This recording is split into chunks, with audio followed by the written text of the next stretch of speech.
Alright, hopefully you guys are seeing this. Just refreshing stuff. I brought everything down. Restarted the PC, restarted all the internet, restarted everything. Alright, welcome, guys. Time to close the doors. We're gonna do this! Awesome! I'm just booting into Guild Wars, which is apparently taking a while. But so, if you guys didn't see the cheeky random bit of the stream a second ago, we're doing the immersive Metrica event tour. We've got hundreds of people ready to go out and play in this new map. The event's going to last maybe around 2 hours or so. And we're going to treat the game like it's launched. This is a perfect opportunity if you're a new player to Guild Wars, if you're a really old player that has kind of lost touch with those early moments of the game, to get back into it and start playing again and start leveling a new character. Maybe play that class that you've never played before and really take it easy. You know, we live in a very like junk foody mode of Guild Wars 2 these days, where it's just boost 80, skip everything, level 30 tome, level 20 tome, level 40 tome, tomes of knowledge, pop, go, edge of the mists, run around. You know, it's and I've always kind of been upset with that and resented that and not enjoyed that, because there's a lot of value in those early areas of the game. It's just kind of we forget about it. And for a lot of us, it has been, you know, like 4 years since we really did a lot of that stuff. So I'm quite keen on getting in there. It does look like we fixed all of our internet issues and stuff now, guys. And audio, hopefully, too. So if it's lagging for you on your end, that's your internet now. And you probably want to turn it off of source quality. So, that's excellent, and the client's about to load. I think I'm finally ready, guys. We've changed a couple of little things around in our settings. We've changed it so that we can see better loot. We've made our interface a little bit bigger. Let's actually swap the overlay here. Here we go. And let's head on in. There you go. You guys should be able to hear everything just good now. Tell me if the balance is wrong, all right? Because we can change that. So, so the other cool thing that you could do is maybe show simple condition floaters. This would reset it to how it was at launch again for you. Always show my name. I've always liked the idea of, but it's probably not smart. The other one is melee attack assist. I really like this option in some ways. I really hate it in many others, but it brings back that kind of that Guild Wars 1 feeling of actually being body blocked and that whole dynamic to the game. I think that's okay. I think that oh, you got simple party UI? No, that's less flavorful. That's not very good. Okay, cool. So I'm gonna make a new character now. We're going to delete Zombie Mesmer, who was from one of our zombie runs just a little while ago. I also have Zombie Revenant, by the way. And we're going to make an Asura, obviously, but you guys can vote. I'll give you the choice of class on this one. So the previous tour I did was on a warrior, so I'm not going to do another warrior. But the first person to tell me what class to play wins on this one. All you have to do is type 65 in front of your comment. First person to type 65 and then a class. You get to choose what we are. Not Rev, not warrior. I'm not going to listen to those two. But yeah, any of the others are good. In the meantime, while the delay goes through for me to get a response, we got the Asura, these ultra magical inventors, maybe short in stature, but they're intellectual giants. Among the Asura, it's not the strong who survive, but the clever. Other races believe they should be ruled by virtue of their power and strength, but they're deluding themselves. In due time, we all will serve the Asura. Oh, really? Mesmer? Wait. Oh, no, he said 69. He said 69. Okay, cool. NG. Nice choice. NG from Helium Blade there. Managed to win. All right. And boy or a girl, guys. First person to say male or female with 78 in front wins that. So 78 male, 78 female, and there we go. So we're going to be playing an engineer Asura. Very fitting. You should get your Hall of Monument skins. They were common on Lodge. That is a cool idea, but I'm not going to, like, slow the video down or whatever by doing that. Now, I just want to be perfectly clear here. The idea, guys, is to try and give that launch experience, not to Zerg in a giant ball sweeping through the map. So, do try to split up. Last time I didn't stream for only one reason. I didn't stream because I didn't necessarily want... I didn't want everybody to ball on me and then it to kind of ruin the whole point of this event, which is quite a nuanced idea. But now that we've done the video and stuff, I think that people probably get it a bit better. So, let's see how we do with this. I'm going to be streaming. You're going to know where I am at all times. ideally, don't Zerg on me. Go have your own adventure, and we'll cross paths and we'll move around as time goes by. And obviously, there's going to be tons of people around. But you get what I mean, right? Like, we're not talking just... and I won't have the tag and stuff for that very real reason. What? Loads of people voted on male, female, and I missed it. Sorry, guys. Male? I think male won. Male, 78 male with RLs. Twitch Prime, by the way. Awesome. If you guys have Amazon Prime, you can do a free Twitch subscription now. All right, so we're going to go male. We're going to go engineer. Engineers are technological and alchemical masterminds. I'm not going to spend too long on this, guys. In fact, we're just going to default this. We're going to go with the backpack, okay? Because we're not going to have necessarily many kits for this for a while. And and they changed the look of the kits as well. And this was like the coolest thing about NG at launch, that they had a backpack before everyone else. We're going to be dignified. And of course, well, as an engineer, it's hard because it depends what kind of engineer you are. I tend to associate engineers with statics more than anything else, though. Builders and architects make up the College of Statics, and we build to last. Some of us call conservative, but we excel at creating new designs, using old materials in innovative ways, and expanding the purview of known magics for practical application. We're going to go...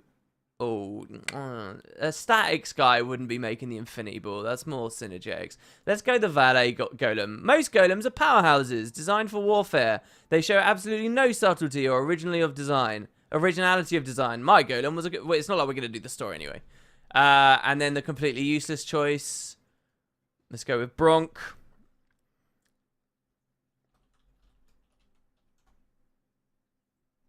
Away we go.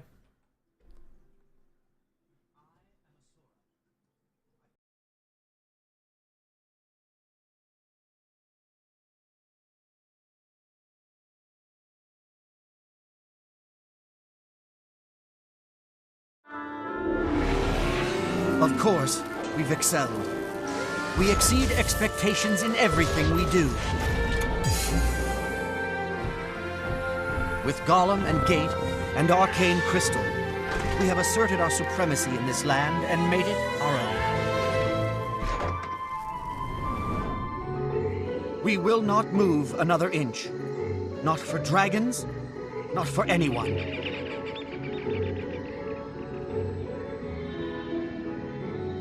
By studying the eternal alchemy, we learn to see the world as a concrete framework.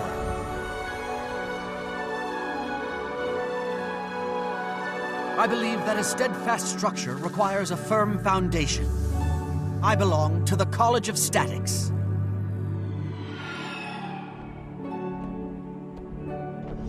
I surround myself with individuals I respect, and who respect me.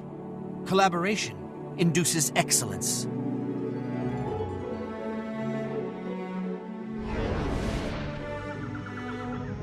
The crews of my college are builders, planners, creators.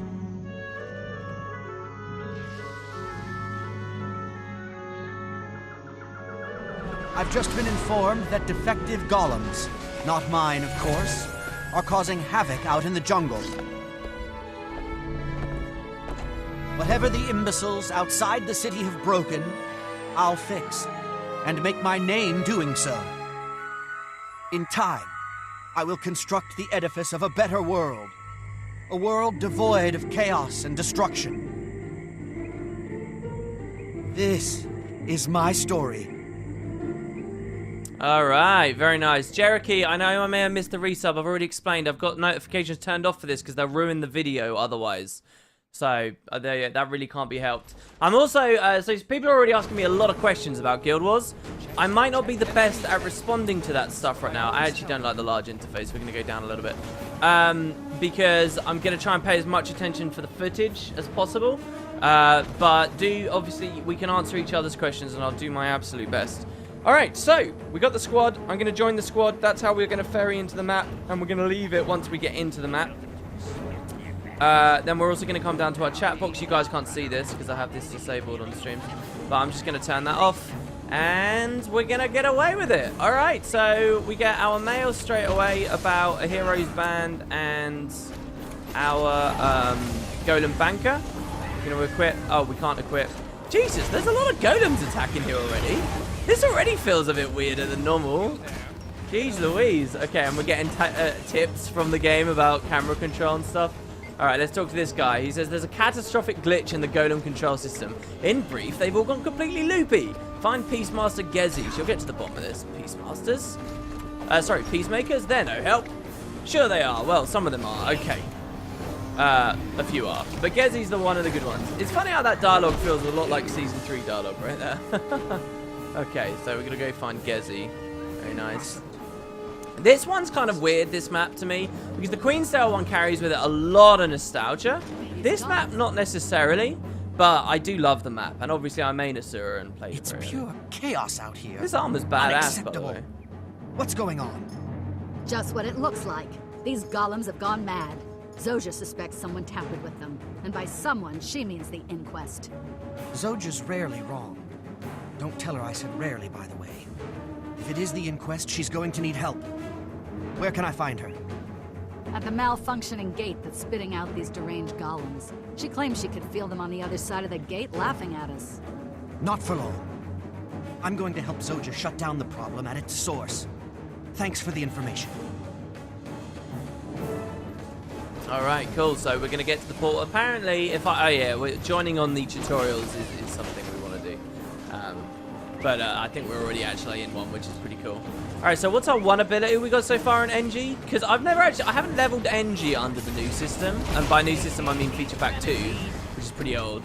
But I guess we just get Frag Shot. Frag Shot's pretty cool. It's quite a complicated skill. It's got a bigger AoE on it than most autos would. This is a 5-target AoE. Most autos will really only go for a 3-target. But then it's also like main damage comes from bleed rather than physical damage. It's interesting. And also it's got the 20% combo projectile on there as well, which I don't think you get on all autos either. You probably get on quite a few. This is cool though. Look at all these people. Very nice. Look at this. Okay. So Twicky, can you send me a message on Twitch? How are we timing the start of this? Oh, here we go. The event just began for us. Perfect. Which race has the best voice actor for each gender? I'm guessing male Char. I don't actually know. One of the things I'm doing, you guys will notice when I do these story recaps for people on YouTube now, I'm trying really hard to properly present the story. Put a lot of that early footage in, put a lot of the proper dialogue in there and stuff. And so what I'm actually aiming on doing is each patch, this is cool, look at these huge packets, right? And how we can AoE them down. We're getting good XP from this. Nice. What I'm actually planning on doing is each patch I'll show off a different voice actor, or actress. So the first one I did female Asura. This time I did female Sylvari. Next I'm actually going to do male Asura, because everybody seems to love the male Asura voice actor. And I've never really heard or listened to him, so that should be very cool. Welcome to the stream, everyone. Okay, they started the event now. Look at this. Look at all the Asura. This is awesome. Oh my god, guys. Any of you can participate. Even if you're a wee little bit late, you can participate. Come be a part of it. It was so fun last time. I'll tell you what, actually, I'm not going to turn off my chat. One of the funnest things about this whole thing before was, there we go, we are offline, was chat. Everybody got so into it. They were like, oh, this is game of WoW Killer, and just funny comments about stupid launch stuff. Pinging weird items that we got. Talking about the Shadow Behemoth as if it was the first thing we'd ever seen. It was brilliant. Male Sylvari's the best. The thing is, I think most players wouldn't really be in a position to say what's the best, because there's no way we've played. Many individuals have played every combo of every race and extensively in story instances at the same time. And well, there we go. So that's our cheeky little intro. And now I'm going to start recording the proper thing. I see you survived with your epidermis intact. Of course. It takes more than a giant rampaging inquest golem to get the better of me. Okay, we're recording. All right, this is you've it. earned a dash of praise, if you ask me. The crews around the city would kill for the assistance of an inventor with your talents. You should ask join me. You don't have a character slot. Get a new account then. Invaluable. Get a cheeky little free-to-play one. You don't have to reinstall the client or anything. Takes 2 seconds. All right, here we go. So, explosive intellect complete. We get another pistol that replaces our old one. we get our skill 2 as well. That's good. Thank God for that. Alright, very nice. So what do we got here? Stat increases. We get fine equipment available next level. Stuff like that. Okay, cool. So let's replace this. Let's equip our other hero band. What I did on the previous tour was I actually spent the time going back to the main instance and getting rid of all this stuff, but that was kind of foolish of me. It looks like we're in the right the right place here. I'm going to leave the squad so that more can join. Oh, yeah! Look at all the Asura! Look at all the new little Asura. This is excellent. No party requests. Sorry, guys. I'm not going to clutter up my thing. If we're doing an event or something and we randomly find ourselves in a party, I'll do it. So this town here is called Sorendra. It's actually another anagram, anachronism. No, wow, anachronism. What the balls? Acronym. Jesus Christ, it was that stupid moment there. Kind of like how Ratasum is, you know, jumbled up for Masat, but I can't remember what Sorendra turns into. But it's supposed to be like a little town outside of the main city. Very similar to how you have a little town, Shaymore, outside of the Welcome to Metrica Province. You'll find private laboratories all over where our crews work on dangerous research, and we pay the price for excellence. Labs need to be carefully maintained, but I'm sure that's not news to you. We see a fair bit of interference from the Inquest. They're envious of our advances and covered our research materials. Our researchers could use someone with your talents. On your journey, you may also encounter nefarious events in the world. Don't let these opportunities pass by you. Jump in and help. As you gad about, you'll encounter our Magi Matter transportive devices, more commonly known as waypoints. They're mini-gates that, for a trivial fee, transport you across great distances. They're the second most convenient way to travel next to our gates. All right, guys saying, oh, appear offline so that you can, what is that, border? And then let's turn this off here as well. People saying, oh, just appear offline. That doesn't really work. I'm already appearing offline, and then the party invites are coming in. That's fine, though. It's absolutely fine. Also, I put chat on. I rarely do that for streams, but I put it on so that you can get a little bit of a feel for how people end up talking, if this is going to be anything like the Queenstown event was. How are you? So yeah, I find it kind of interesting these guys are harvesting crystals as well. It was funny doing that Glint video recently because there was so much talk about crystals in those living world areas. Like, Ogden says crystal is a particularly good storer of magic, and it's only outclassed in this ability to Bloodstone. Bloodstone's the only thing that's better at storing magic. So what does that say about having a crystalline elder dragon? Like, really? You know, when they talk, you know, if that's one of the dragon's domains, that's pretty huge, no? But yeah, I always liked Sorendra. It was always one of those places that I got a bit upset that ArenaNet never did more with it, because there's so many little cubby holes and cool places. But so much of Corteria is got these beautiful areas with just nothing much going on. You get kind of this really weird feeling from it all. At least the guild, when they did guild missions, they added like a guild trek location that was up here. I'm not sure if you guys are familiar with that. But I always enjoyed doing the treks, because the treks were like these cool little moments where you'd finally get to go to some of these back areas. But yeah, we've got a lab assistant. Nobody has much dialogue. That sucks. Oh my god, look at all this guild stuff. Jesus Christ. Alright, I'll pick some of it up. We've got some fireworks launchers. And so the idea, guys, is to have fun, really dig into the map, enjoy it, meet people emergently, and then eventually we'll be fighting the fire elemental by the end. Has anybody completed map completion yet? Down at the bottom left. You looking for a crew? After what you did, my crew, Terranexic would be glad to take you in. Tell me more about them. All I can tell you, until you sign the NDA, is that Terranexic is the most advanced crew in Earth Elemagical research. Well, what's your current project? Okay, just between you and me, we're boosting the complexity of our battle golem, so it will defeat all opponents in the ring. If you bet on it, don't mention that I gave you an insider tip. That's awesome. One of my favorite things about Metrica is how you meet the crews that are trying to found another city and replace frickin' Ratasum, build a better Ratasum. My ears, do I know you? I worked on my coaxial Magica for on Nub, trying to get a spot on Terranexic. Then it took me 10 years to maneuver myself into the crew leader position. I put Terranexic on the map. Our main focus is preparing our golem, the Rock 7550, for the Golem Battle at the Battleground Plaza. Ah, this appears in a couple of the story steps. We've developed a process to siphon energy from the earth and use it to augment our golem. It produces great results. Why do we participate? Why? I'm far older than you, and I want to prove that my golemancing techniques aren't outdated. The rest of the crew's leaders are so young, they don't deserve the title of superior golemancer.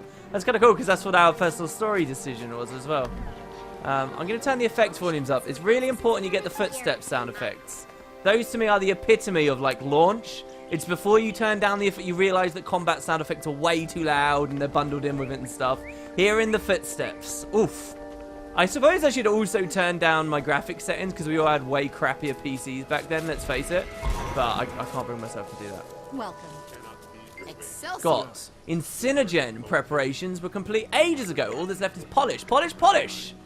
I find this funny, this kind of comment, because it was very late in the development cycle that they did Metrica Province for Guild Wars 2. So you can imagine that they were itching to say stuff like this.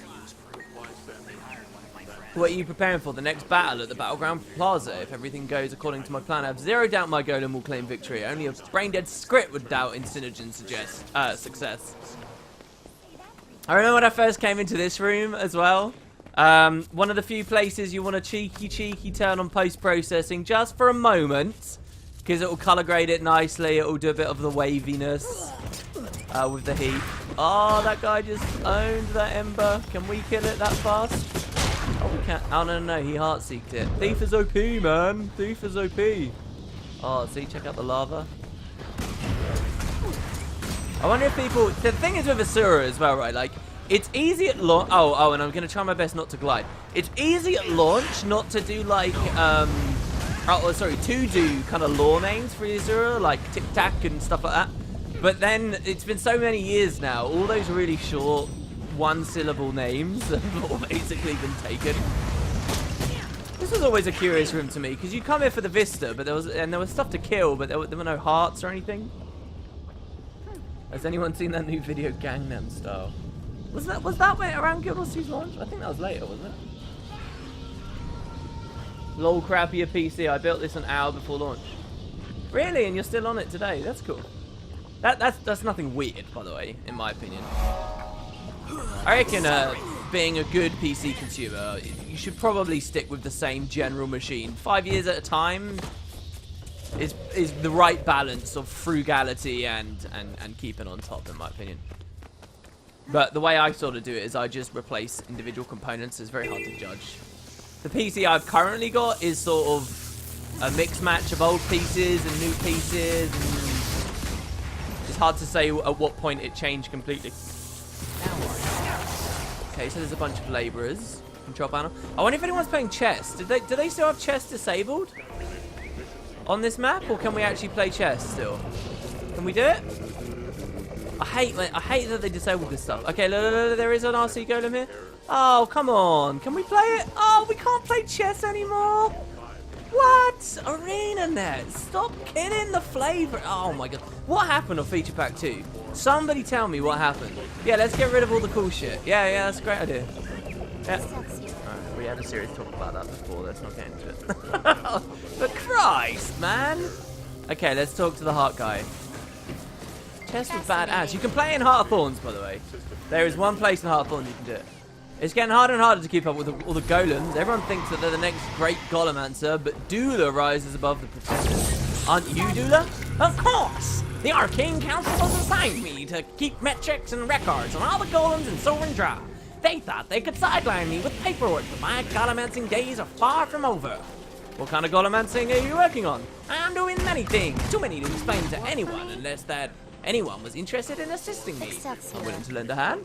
I'm running experiments through the Hinterlands and Solar Jar. Sleeping Golem, sleeping golems that simplify golem repair. Games of RC golem chess. Delete that one. Golem assistants with personality and golem welders. Tasked with fine-tuning my creation. Talk to me about... Oh, we can't say tell me about chess anymore. That's funny. Even though it's referenced up there. No need. Explanations after script. I am, after all, a winner of the SNAF prize to be in waiting. Because that mission hasn't quite happened yet. This heart's actually a bit of a long one, but I think when you've got billions of players around like this, I've never succeeded at this either, by the way. Have you guys ever succeeded at this? Please diagnose the failure symptoms present in this unit. Oh, well, it's obvious that someone's flipped the control panel upside down. This unit will now address the diagnosis. Come on, baby. Damn it. See, now it wants to fight. I've never succeeded. I just have them explode and stuff onto me. If you go on details about the events, guys, honest to God, can anybody just link the Discord thing so that people can go and see? All the text is there. People have very kindly written out lots of details about it. It's only the nice thing to do. Let's raise this one up. Oh, let's invert the mood matrix. Ether charge the Dynamo server and replace the Pyrolithic subnode. It's ready to be activated. Please wait.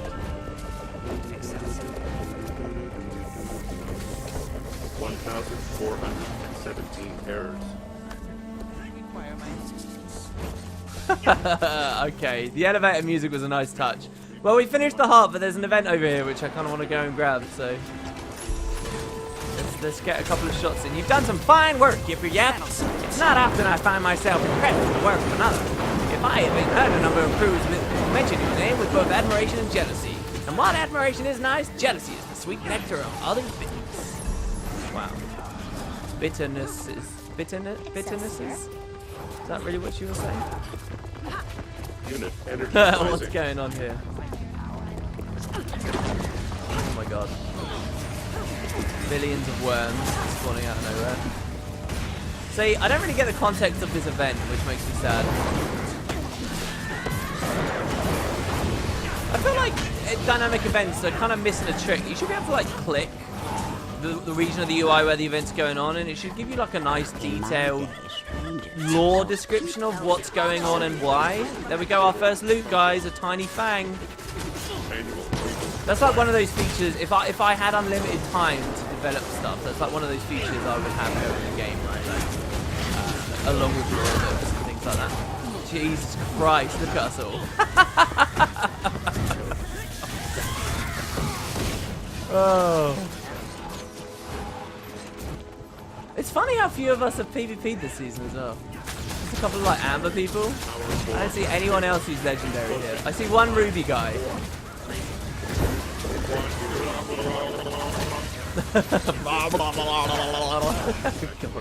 Alright, well look, that's a very thrilling event, but I kind of want to go get this POI that's right next to us, so let's do that. Oh, we got a couple of merchants here. I wonder what these guys are selling and why. Are they like the equivalent? Everything has a place in the they sell eternal different alchemy. coloured bags. So we got a green one. This is where the Golem Battles happen, Do you right? require my We've got a blue one. I'm gonna go for my favourite colour when I was a little boy. Excelsior. The red one, baby. Oh, this one's got 5 slots as well. Doesn't that make it better than the others? How interesting. Excelsior. There we go. Nice. 5 slots. Didn't it say that the other ones only had 4 slots? Does this one have 6? I'll be really mad about that. No, it looks like they all have. Goodbye. Everything has a place. Alright, there we go. We level again and get another bag, which I don't need. But so that's fine. Let's just delete that. Okay, cool. Alright, so see, it feels very quickly with Metrica, unlike with Queen Cell, very quickly I'm just like looking for map completion to know where the hell to go and what to do. I've got to get in that zone, guys. I've got to get in that zone where I'm just wandering around, interested in stuff. Yank it out. Swap the thing. Do that. It doesn't matter. It's not my problem anymore. I finished the heart. I'm out of there. It's all like gone. Done. Okay, who are all you people? I love the little school as well. I'm looking forward to going back there. There's a toolbox here. This toolbox is neatly organised, is it now? Okay. Are the toolboxes related to some legendary collection? How interesting. Fina doesn't want to talk to us. On top of this building is a vista. I remember that much. That was actually one of the cooler things about this map, if I remember. Like, it felt like it integrated a lot more jumping puzzly elements than other maps did. Like, and you'll remember these little floating steps and things that they have here. This really was, you know, we were all getting to grips with the game. Remember how hard everybody originally found, for example, the Tower of Nightmares on the first Halloween? People weren't that good at jumping around on the game. They weren't. And so a map like this, it was like a little bit of a challenge. Oh, I don't want to glide. Arrgh. Arena net, let me unbind it, for Christ's sake. Did I actually earn that much copper? Oh yeah, that was a cool thing you'd have as well, right? Like, people would be like, oh my god, I got gold. And you'd be like, how have you got gold already? Jesus Christ. Metrica's way more streamlined. Yeah, I'd agree with that, for sure. Queensdale really feels quite open. There's so much to look around at Shaymore and talk to and stuff. I'm not saying that this isn't dense, but there's something about the way that Queensdale's spread out, you know. It's weird to think about how this game was before there were Vistas, because Vistas were a very late edition as well. Very late. I think they're the last thing of map completion and only considered after a long while. Jesus, what is going on here? Oh my god, this is chaos! Do you know what was really cool as well at launch? How may I assist? It was when you were in areas like this, and you'd find, like, out of nowhere, there'd just be millions of Asura around. This is totally normal. But out of nowhere, you'd find, like, one char. There'd be, like, that one char dude, and it'd be like, oh my god, how did you get here already? How did you get here already? And you knew that it was sort of easy if you've been following the game pre-launch, or played the betas and stuff. You'd go 2 lines up. But you'd have, like, those guys that would do that specifically to stand out, right? I'm the char that's hanging out with all the Asura at the start of the game. But you don't get that anymore. Yeah, you could deposit money back then. You've got a garnet pebble.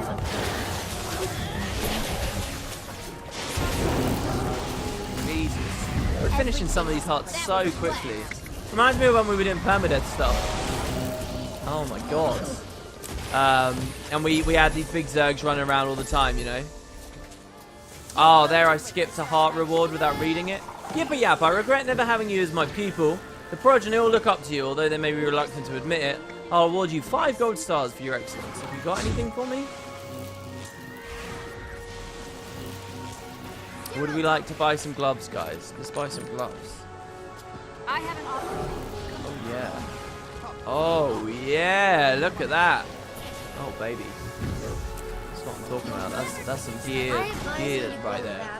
I don't know how it affects me in combat because I'm just a little newbie right now, but that's some serious gear. Is this the school already? I guess there's loads of progeny here. So funnily enough, a lot of like the Tempest looking effects that are in the game were first seen here. Welcome to Sporg Metamystics. I'm Professor Ham's assistant. What can I do for you? Does Professor Nikris still teach here? Actually, the challenge of teaching so many challenging progeny, the basics of the eternal alchemy, proved more than his intellectual infrastructure could bear. He moved up to the college level. The College of Statics, Dynamics, or Synergetics.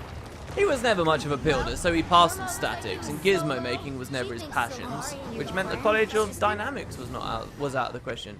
So he wound up at Synergetics. He was always the mystical sort, so the College of Synergetics was a perfect fit. For about a year, when he was let go for running through the lab in his underwear shouting, "I'm a Yackington, fear me!" So one of the coolest things, honestly, in Metrica for me, is in this lab. I do love this lab, because as you come down into your old school, if you're playing an Asura character, you can interact with this old desk here. And it says, this desk is dusty and looks to have been discarded. And you can wipe away some of the dust. And it says something has been etched into the desk. Take a closer look. And it says, Yippee Yap. Yippee Yap's my character name, right? So you can, it's like, oh yeah, I used to work here. This is so cool. Well, not work. I guess just go to school here, study here. And the other cool thing as well, it's not like the lab gets caught on fire. There's some cool events. But I love this here, right? How do I go down there? I love this basement with the water. Love it. To the point where I've actually broken out of Metrica province before to get under the map into the void where you can swim around. To try and then use like the Elementalist Lightning 3 to try and blink in and stuff. Just so that I can get in there. Tried so hard, but I've never made it. As far as I remember. You can put skill effects and stuff down there. You can jump with space if the glass breaks. But it's so cool, right? Like, that's real water down there too, with the fish and stuff. Speaking of which, one of my fish looks really ill today, guys. Really ill. Everything has So I'm really worried about him. I actually bought a new aquarium, a 60-litre one, a much bigger one, where they've got real space, because I've always been concerned with being too small. Also, the bigger the aquarium, the less you have to fuck about with maintaining it. So, have you come to observe the sea life? I find aquatic creatures ever so interesting. It seems your progeny find it interesting as well. Of course, everyone loves my lecture on aquatic diversity. Some even elect to hear it multiple times. Ever see any sharks? Ah, that would be truly brilliant, but no, sharks do not inhabit these waters. It'd be funny if there was actually a shark down there. People are running fiery greatswords, and that means there's some level 80s around. Lame. If you're level 80, you're lame. Come on. Shepper over here. How can you get into the map? Look on the Discord for the details. Assisting the progeny in their lessons requires quick thinking, intelligence, and physical hardiness. Cleaning the labs after them requires patience and a hard stomach. It's funny, I like the idea. Oh my god, we're quite high up here. I love the idea of like a school where they've got little toddlers doing advanced science experiments and messing about with hydrochloric acid and all this kind of nasty stuff that could seriously injure them. Tamed marsh-drake broodmother. Professor Ham is up to no good again. Oh god, there's a giant crab somewhere, apparently, that we can fight. Slay the King Herbert crab that escaped from the school of Metamystic. Okay. Let's kill the crab. Oh, and the other one's just gone hostile as well, the marsh drake. Oh, we couldn't walk through the crab there, guys. We couldn't walk through it because we had assist on. That's cool. I wish that these mobs had collisions so badly. You know, like, if New World is going to, like... I hope that New World takes all the best stuff from Guild Wars 2 and then adds all the things I feel like Guild Wars 2 is. Stuff like, you know, actually having collision on players and things again. I miss that stuff. There we go. We unlocked banking, guys. And our third shot. Static shot. Cheeky little bounce, blind, confusion. How do we get up to the vista on this one? I actually don't know. That's not me role-playing as a noob. I actually don't know how we're supposed to go up. Oh, maybe it's from up the ramps over here. You've never seen this event? I remember at launch, well, for a long time actually, I used to believe that Guild Wars 2 had a system for its events where a lot of events would only spawn if the player population was there to support it. Why is there a professor asleep up here? Greetings, friend. What brings you here? Why are you lying on the ground? This is the best position for gazing into the sky.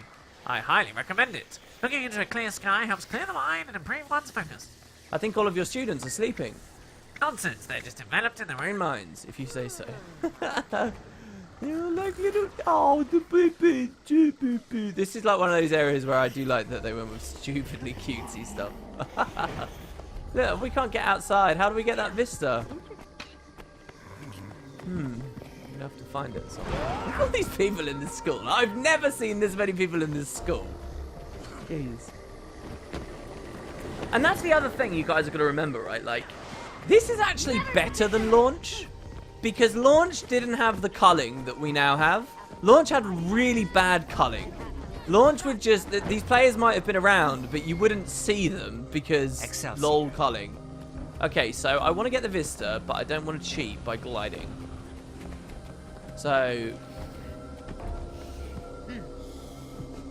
Oh, there we go. That's how we do it. Because obviously I could have easily glid around. Oof, nice. Your road to greatness starts by joining the Inquest. Game sound is very overwhelming at times. Alright, I'll turn it down a little for the stream. There you go. I remember the first time I ran ACP1 and it took me 3 hours.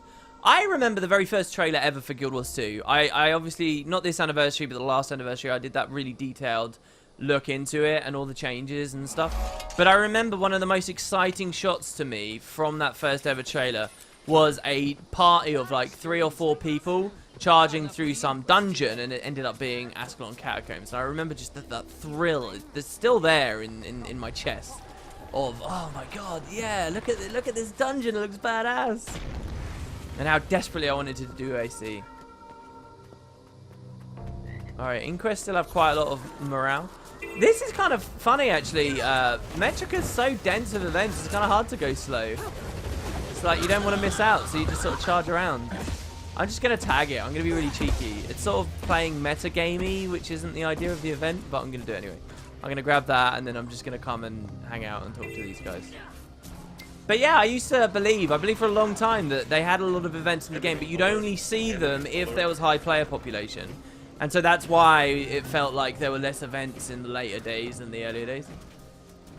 The Opticalum is researching the use of light as an energy source. Electromagical conduction is our particular genius. The sparks around our lab are proof of that. Would you care to join our research efforts? Perhaps tell me more. I see I've piqued your interest. We've developed a myriad of inventions in our pursuit of electromagical domination, generators that produce storm clouds, containers for wild energy, and even a conductor sphere. Jesus. The conductor sphere is a mobile conductor. You'll notice several lying around the lab.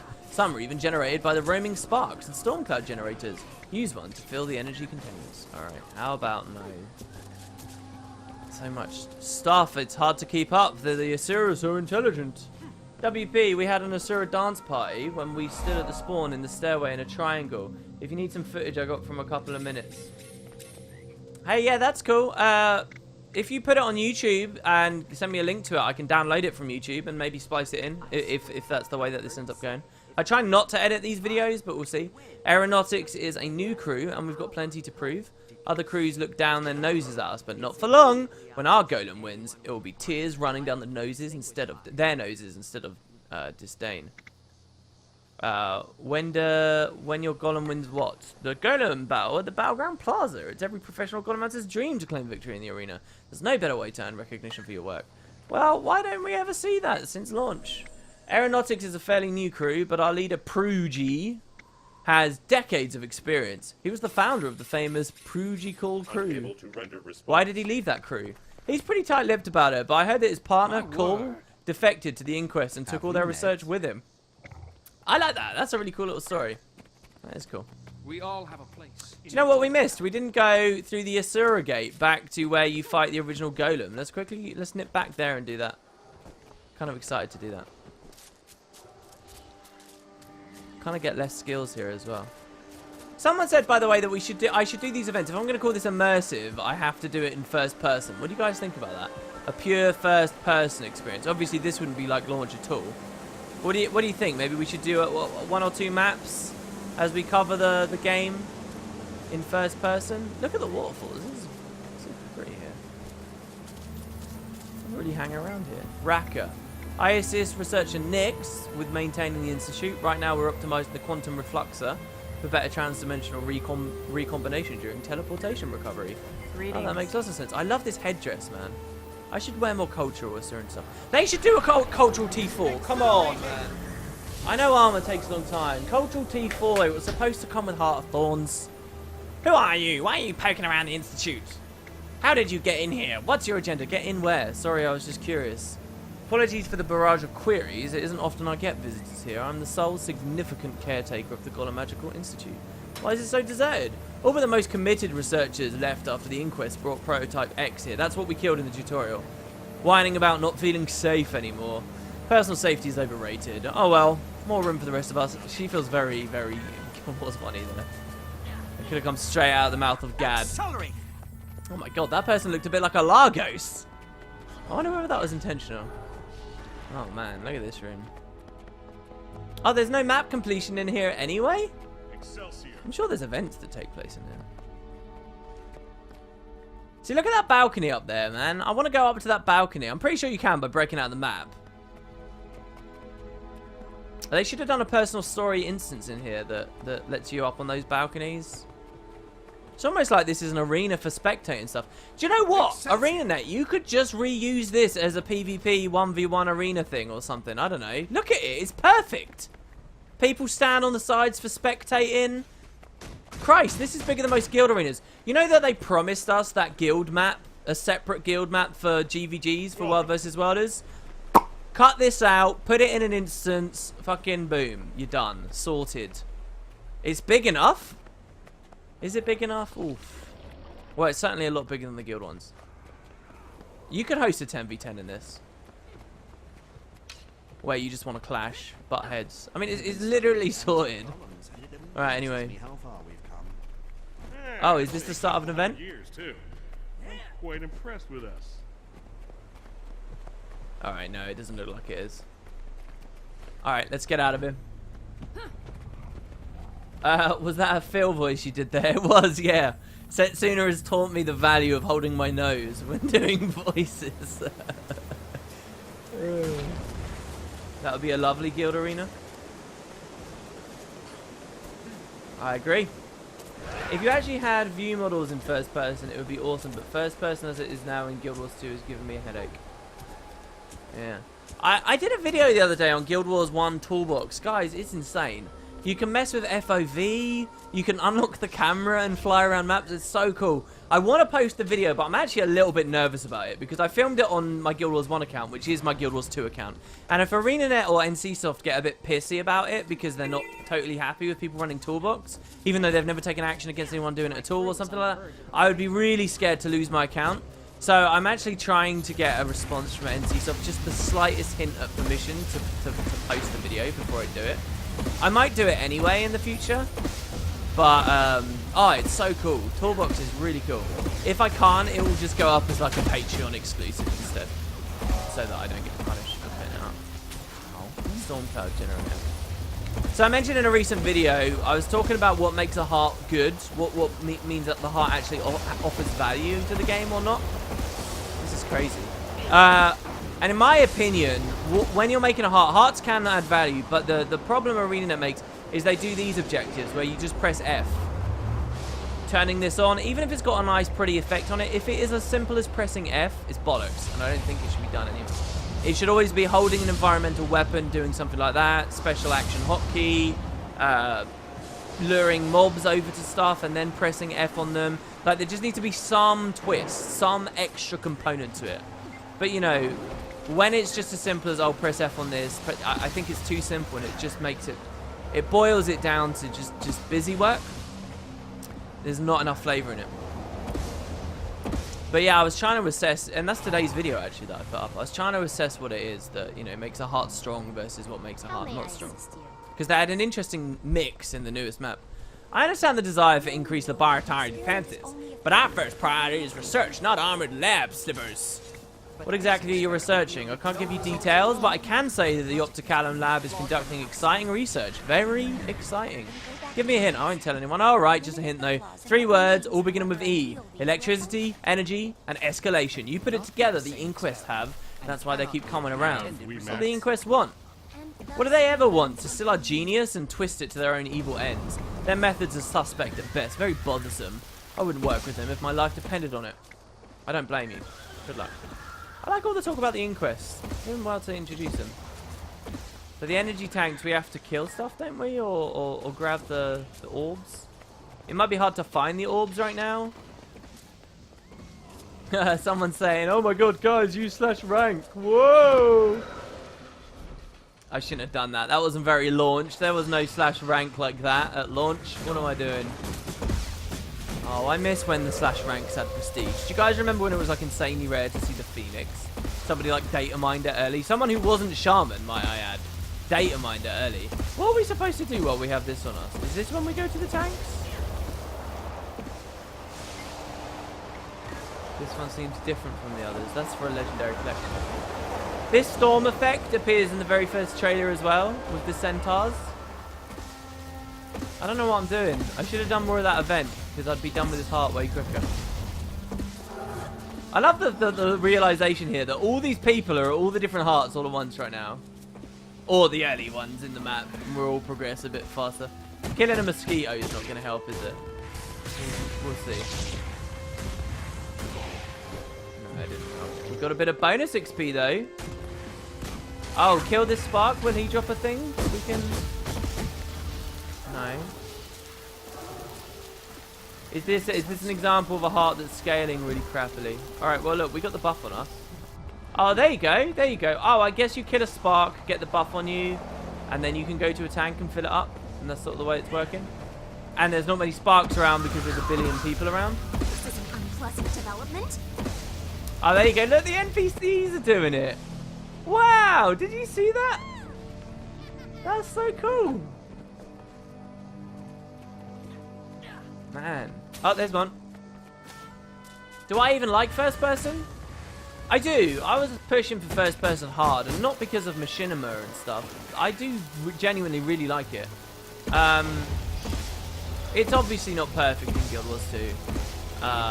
It's one of those features though. There's a handful of things that like people will ask and beg the devs for, and then the devs will put it on, and it just won't be enough. It's just a matter of time before people start complaining about some other element.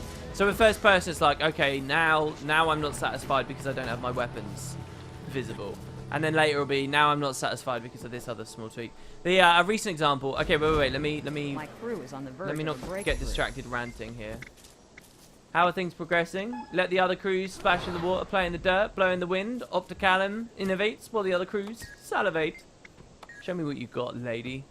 The lightning rod. How may I Opticalum assist gloves. Oh man, we already got some gloves though. I'll get this healing power accessory though. This is definitely good for builds, right? In my dreams. Alright, well we can equip that. Yeah, what was I saying? Goodbye. Yeah, a recent example is legendaries. Like, legendaries were about cosmetics for so long. They were always about cosmetics. People understood that, and there was no like real perk beyond that, except you know like this wonky idea they had a bit earlier about. Oh my god, there's a big old air elemental here, where they actually gave you more stats and stuff. But eventually ArenaNet added stat swap into them, and that was like a really cool extra perk that everybody was really satisfied with and really cool with. But these days, that's not enough. These days, all you get is, oh, I want free rune swapping as well. You know, like it's just, you know, the line just gets pushed each time.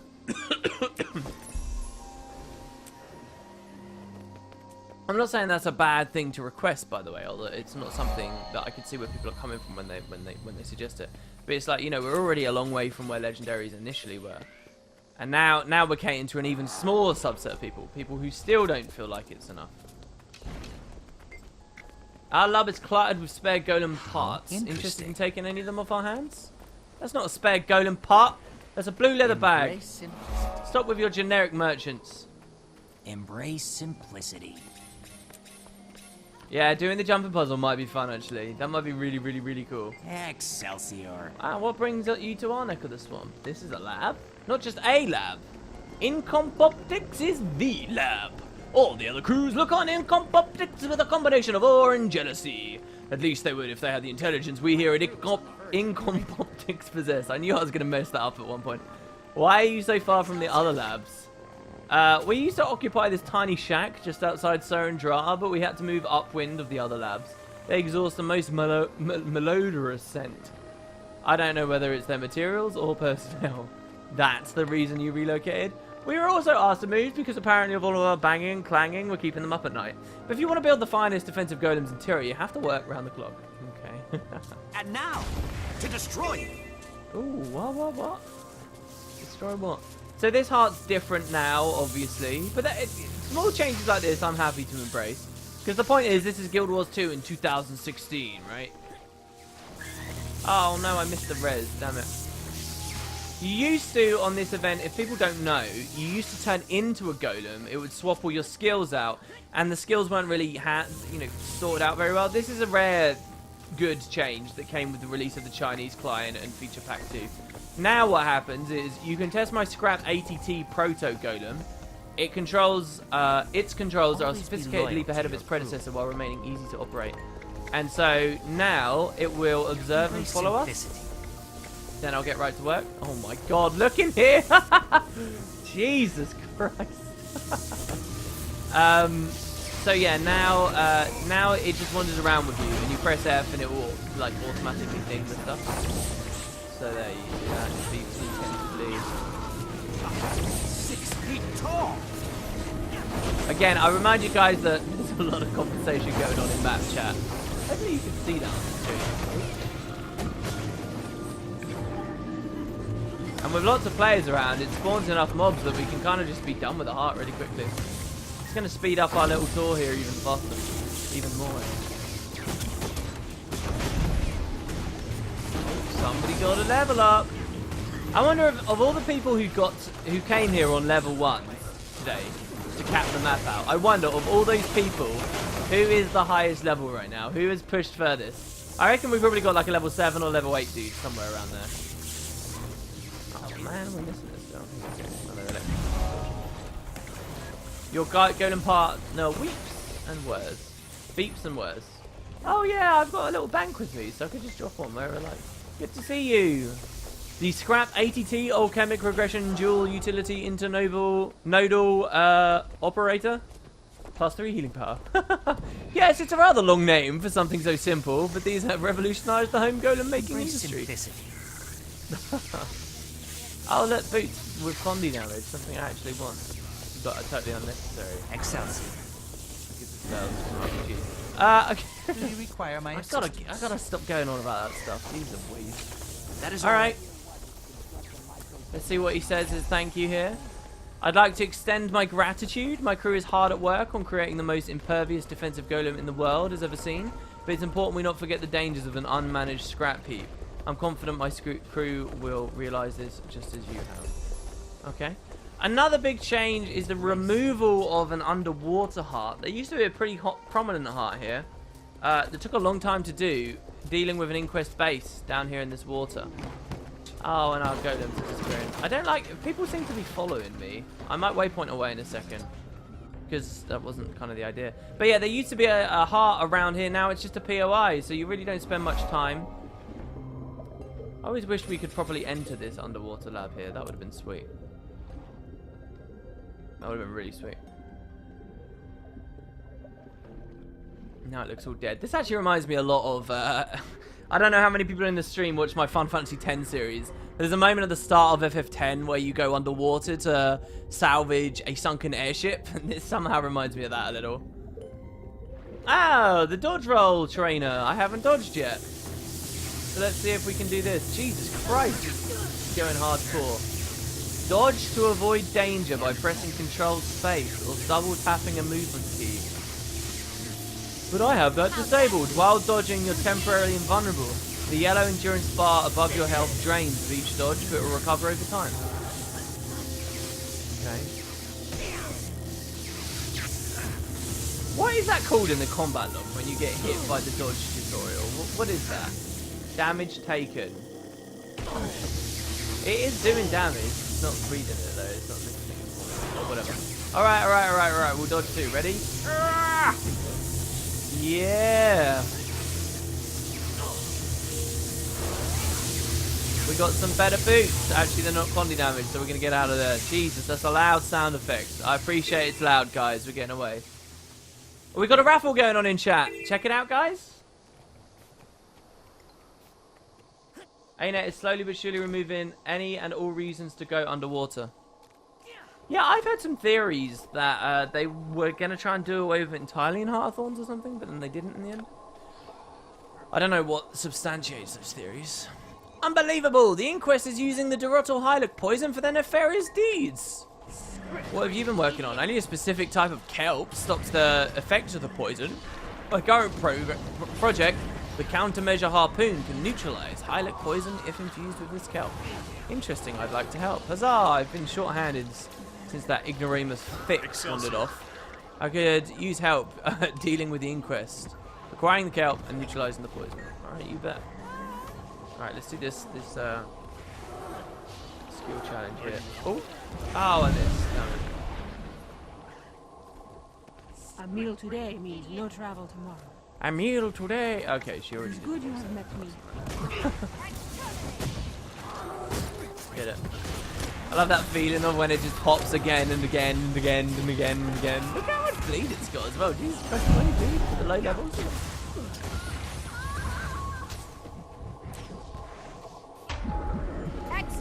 Oh, that's a cool sound effect. That is not something they really use much in the game. Do you guys hear that? That like hollow clanging sound?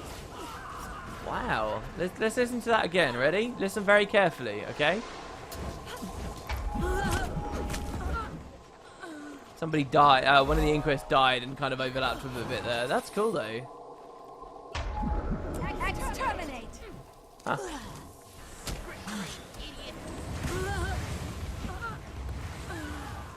Alright, congratulations to Konok2552 who won the raffle.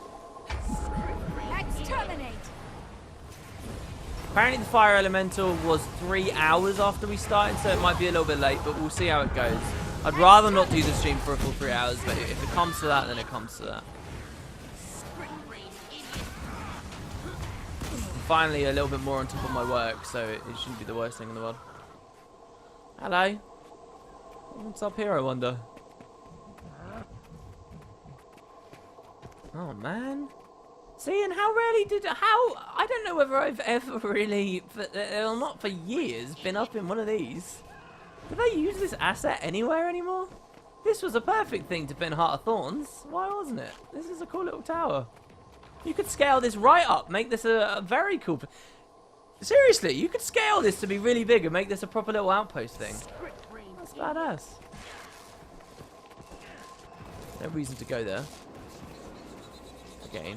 How interesting. But hey. There we go, we got another poison thing. What is that? Progeny hiding here? Oh, hold on. Let's kill this Inquest. Progeny, what are you doing? Interesting. You shouldn't have children here. This is a dangerous place.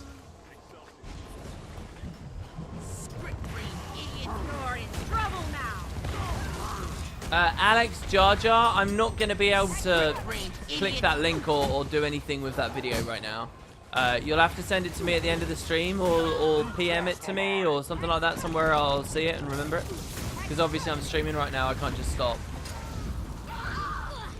WP, what's your theory on how Ritlock might have gotten to Hothin? And if they'll add Abaddon's mouth sometime in the future? I really don't have a theory on how he got to Hothin. I'll be blunt. Oh my god, I thought we were done with the heart. We're not. I'll be quite blunt about it. I don't have a theory. I don't know what possibly they could be explaining. Oh my god, that guy hit him really hard. Why? Because he's level 80. Great. Yippee yap. Thanks to your endeavors, the Inquest has lost both precious time and... Wait, what? Oh, the Inquest has. I thought he was saying his own people there. Thank you very much, sir. Alright, do we want to go for a rifle or do we want to go for a shield, guys? First person to tell me 77, rifle or shield. We'll keep that to the side for a second. Rifle or shield, 77 and just type 1. First person to do it. Okay. Yeah, I don't know. I don't know what possible story they could have gone with for us on that. I really don't know.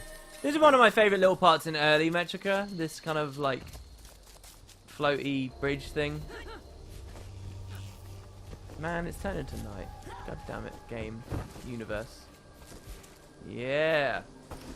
77. Flaganti just typed 77 without actually defining anything. 77 shield from the Sargis. Okay, dude. We'll pick the shield. We go so a bit underwater, but we don't have an underwater weapon yet, so. There we go. So we'll stay with the Condi angle instead of having a rifle to help us in the jumping puzzle. Yep, I see what you did there. This area is where I grinded out one of my achievements, and I really enjoyed those grinded achievements in the end, where it was like the Slayer, it was the Slayer of Crabs or whatever. You could kill these and they'd count, and you could just one-shot them. Cool. Alright, I'm going to waypoint back to the start. I don't know how many Asura will still be back here, but we've obviously got the Funhouse and the Inquest stuff up there to do, so I'm going to go do that. And also, look, we can eat stuff at the banquet again. Nom, nom, nom, nom, nom. Get an experience banner. Launch some fireworks. Okay. Alright. Oh, look, malfunctioning golems. I wonder how many people are still at the start. It doesn't look like many are. It feels like everybody's managed to zerg away by now. Look how temporary that is. People are spreading their wings and flying. Oh god. These things aren't dying. We're just a weak little engineer.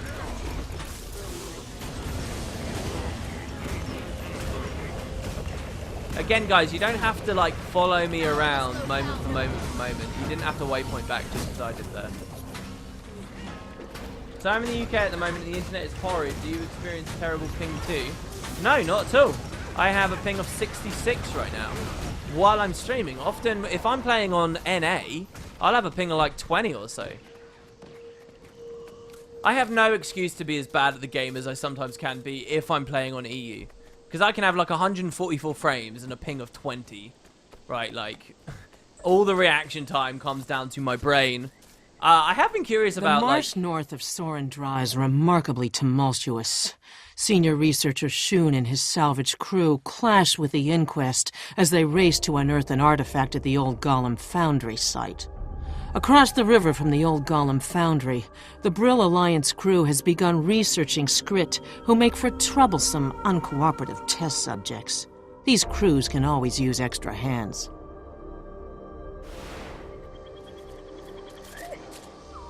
Okay, I was rudely interrupted there, and now I've forgotten what I was talking about. Completely. But somebody asked me, was there deposit materials feature at launch? There was, yes.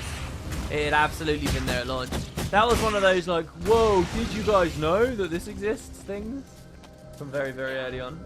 I haven't played Guild Wars 2 for a few years, but I've watched all your videos. Did ArenaNet make all the hearts in the game repeatable? No, not all of them, just the ones on the new maps and their new designs. What was I talking about? Crap! Damn it, guys. What was I talking about? I forget. Oh my god. Alright, anyway, senior researcher Shun. This was once Ratasume's primary golem factory. My crew is scouring the site for useful artifacts, as of the Inquest. You're not a spy, are you? Your appearance doesn't suggest it. Inquest? Spies? I'm afraid so. They have a hidden lab nearby and send agents to infiltrate my crew. Think you could root them out for me? It would also bring me great pleasure if you could stop that. Oh, I wanted to kill his Merc. This is one hell of a poultry farm here. Oh yeah, I was talking about internet and ping. Yeah, thank you. Yeah, like, I mean, that's insane. I have been curious about what it would be like to have a 1 ms latency monitor, because my one's 5 ms. So you could go to 1 ms, and then my mouse as well. Razer Naga adds latency quite a lot compared to some other mice on the market. And then you can also stop using stuff like Reshade. Reshade adds even further latency, which all affect your reaction times and slow you down for things. And like I have all of those compounding on top. So I've always been curious what would happen if I really went to like a super low latency on everything. You know, some people go ridiculously hardcore as well, and they're like, oh, I need a low latency mouse pad. The less friction there is on my mouse mat, the faster I can move my mouse, and the more and blah blah blah blah blah. I would never actually spend the money to check that kind of stuff out, but I am curious on what whether you could actually perceive a difference. Because those are all extra seconds basically onto your little ping. A plaque made of some old opalescent material is bolted to the column. Read the plaque. This is the Genius operated living enchanted manifestation foundry, established in 1078 AE. Given Asura, piece of ultra mega important status in 1325 AE. Some of the greatest names in Golomantic history, Ula, Sokka, Gad, and Vek, once worked shoulder to brilliant shoulder at the kilns here. The inspiration for the golem summoning Asura beacons came to Sokka as he took a quick think nap against this very column. Visit the gift store on your way out. After a moment of quiet, leave. Yeah, so this is an area in Guild Wars 1. You had like Ratasume in GW1 was so if this is the golem lab, it was like here, I guess. And you'd leave in the explorable area and you'd come up, and it was like this big foundry, and there was a mission in Eye of the North that would deal with stuff there, and you'd have like destroyers attacking you, and you'd have banners that you could drop that could summon golems in like ODSTs. I know you really look forward hopes to Cal or a Char turning evil expansion, but what would you think about an expansion centered around the Black Lion trading post doing evil stuff?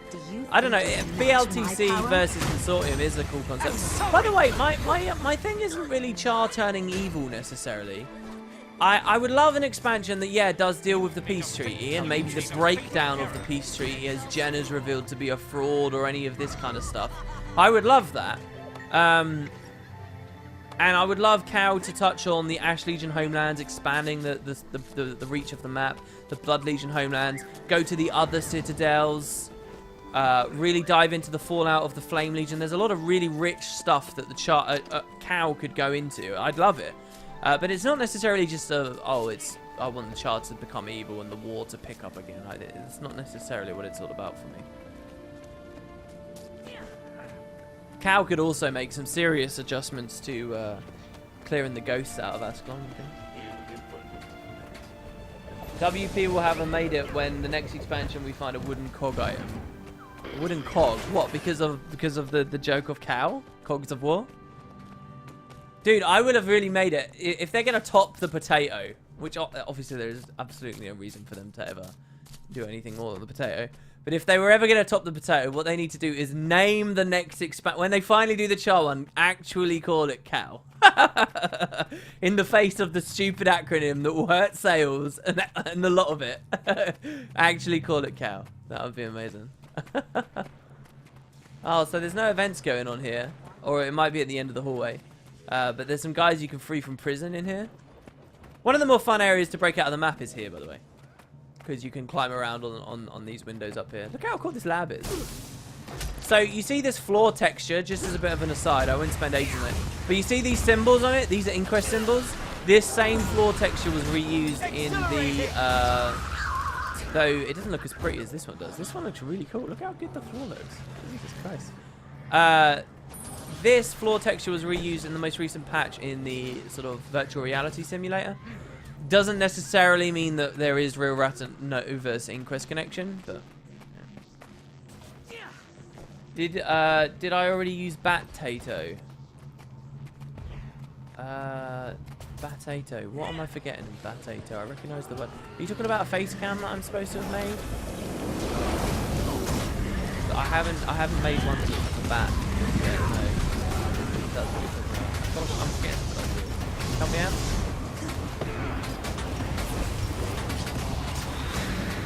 Is the next expansion official? It's official that they're working on one. And it's official that they've been working on one since Heart of Thorns came out, which is a great thing. Don't buy into the negativity that, you know, that's somehow a stupid tactic. That's a great thing. The entire reason Heart of Thorns wasn't any good was because they didn't split properly. They didn't 50-50 the job. And then they had to rush out an expansion while the rest of the game was in content drought, and it wasn't sustainable. The fact they've split now is incredibly awesome. The one time we've heard of that expansion team stopped working on the expansion was to do basically the best thing they could. That was to go and fix all the problems with open world Heart of Thorns and adjust the events and the reward structures and stuff. These are people who not only are making the next expansion, but they have a very deep understanding of what was so bad about Heart of Thorns in some respects, right? So they can take that knowledge and what they had to fix about Heart of Thorns, and they roll that into the next expansion. The next expansion also doesn't have to lay so much foundation. Masteries are already in there. Need some tweaking, but they're already in there. Elite specializations are already in there. More event types and structures and engine capabilities are already in there. A lot of stuff's already in there and done now. Oof. They've got it. They've got it, mate. The next expansion, honestly, guys, there's a lot of reasons to believe the scope will be bigger, and it needs to be bigger. It's going to be good. So yeah, it's great news that they've been working on it and that they continue to work on it. And Mike's comments recently about the next expansion fill me with joy also. What did he say? He said, don't worry about them rushing it, basically, based on publisher or anything. They're in control of the game. It will be ready when it's ready. He didn't use that exact term. I think people are a bit burned out on that when it comes to ArenaNet. But he said, look, we'll have it out when it's done, and we feel like it's in a good state. We're not going to be pressured into it in any other place. Also, excellent art. Oh, I want to give him a big kiss. It's the best. All right. We're out of things to kill, it seems. Those traps are cool. For some reason, I feel like I shouldn't be dodging. I think it's because of the old challenges we used to do.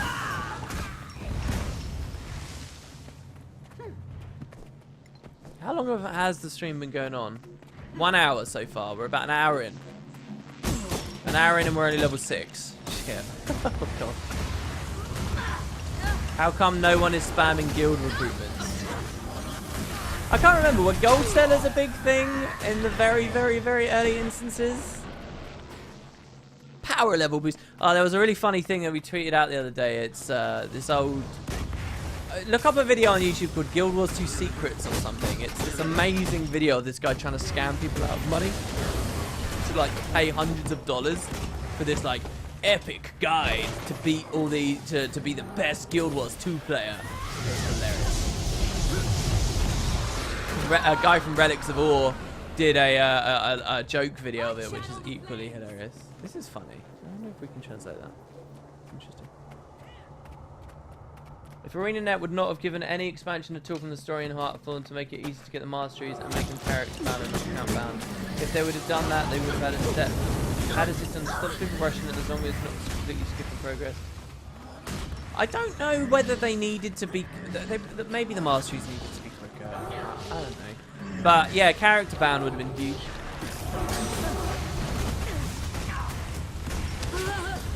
That's an interesting idea to not reward experience for doing the story, to force people to get experience from the open world. I see how you're then pairing that with the idea of making the masteries easy to to get the counterbalance for that. People look at the masteries as like a cheap tactic when it comes to, you know, they did that gating system. I don't look at it as a cheap tactic, though. It was a way of encouraging people to see everything as a part of the same story. The open world events, Farron's adventures in Verdant Brink, the Ordnance Corps, all these Loranthia's struggles with Sylvari racism, the various events around the Auric Basin and stuff. All this stuff was giving you experience, and all this stuff was just as much a part of the Hearthorn story as the core missions were. But that wasn't properly shown to players, and so they felt like it was this cheapy tactic that the devs were using to try and artificially lengthen the playtime. Which is such a douchey comment to make, really, because it's to suggest that there's no value whatsoever in the open world, when there's tons of value in the open world. Both in terms of story and engaging content. You know, people whined, people acted like ArenaNet were forcing them to sit in a room and do nothing while they when they hit these gates, and that was just complete bollocks, right? There was plenty to do, loads of choice, even though there weren't many maps.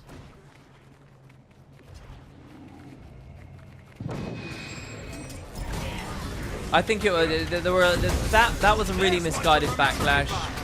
The other misguided and unfortunate backlash was with the elite specializations, but I can kind of understand based on some classes.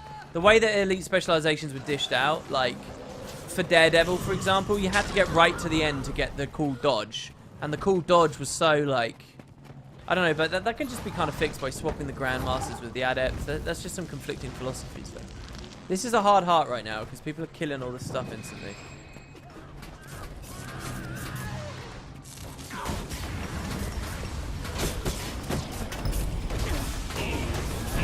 I feel like the mastery paths should have been given in game and given proper work instructions. And you'll notice in the Living World they don't do that, really.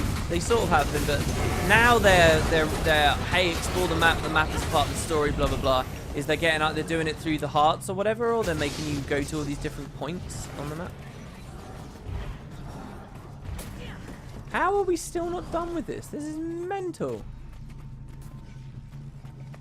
Also, look at that up there. That looks like a vague little jumping puzzle. That's crazy. Look at that. I want to go up there. I wonder whether you can actually get on that. I bet no player's ever been up there. I can't conceive of any method, unless you're fly hacking, to get up that. You couldn't void jump or anything because you'd end up on the roof. There's no window you can climb in. Oh, maybe you can climb in through that window. Alright, maybe I'm wrong. Maybe you can. Come on, there's got to be just a couple. There's got to be one more. This is bad footage. People aren't going to enjoy this. Potato was a face cam potato you were going to make. Yeah, I haven't actually made those yet. I still have the list. When I do them, I'm going to do like a big batch, and I'm going to do them like hopefully better than the regular ones you see, but they're going to have little accessories and stuff. Yeah, so I was right with what you meant with potato. Yeah. It has not been forgotten. NPCs that mention the mastery, there were a lot of other problems with masteries, like for me. The flavor of them, in my opinion, like learning the languages was nothing that it could have been. That feeling of building your own glider and stuff like that was nothing that it could have been. All right, so the map opens up quite a bit more now. I'm not quite sure what direction we want to go. I guess I'm going to push out to the other side of the map. We're going to go through the crafting area, and then off towards the jumping puzzle. We're going to see who's running around there.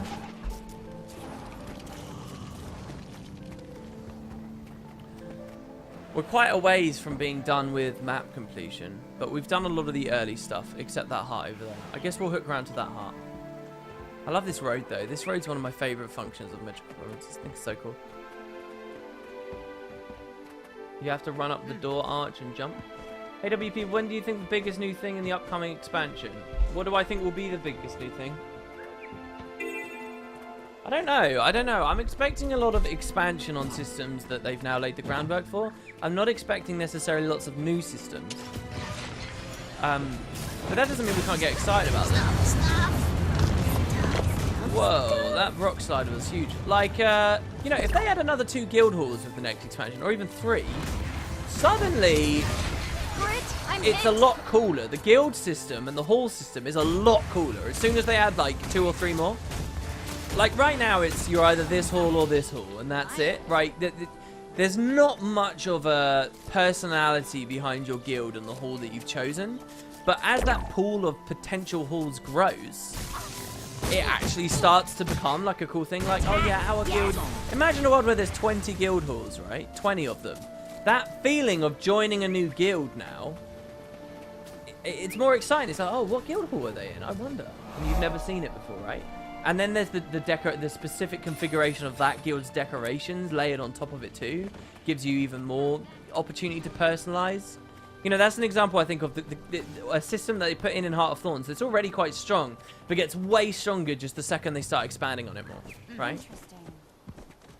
So, you know, I'm looking forward to that. I'm looking forward to, like, 2 guild halls set in the new regions we'd be able to explore. I really want them to do Claw Island. Please, for the love of God, do Claw Island for small to medium-sized guilds.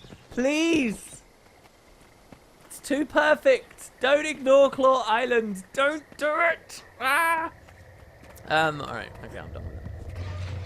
Yeah, I like this place up here as well. My crew is on the verge. These are really cool. These buildings in Metrica.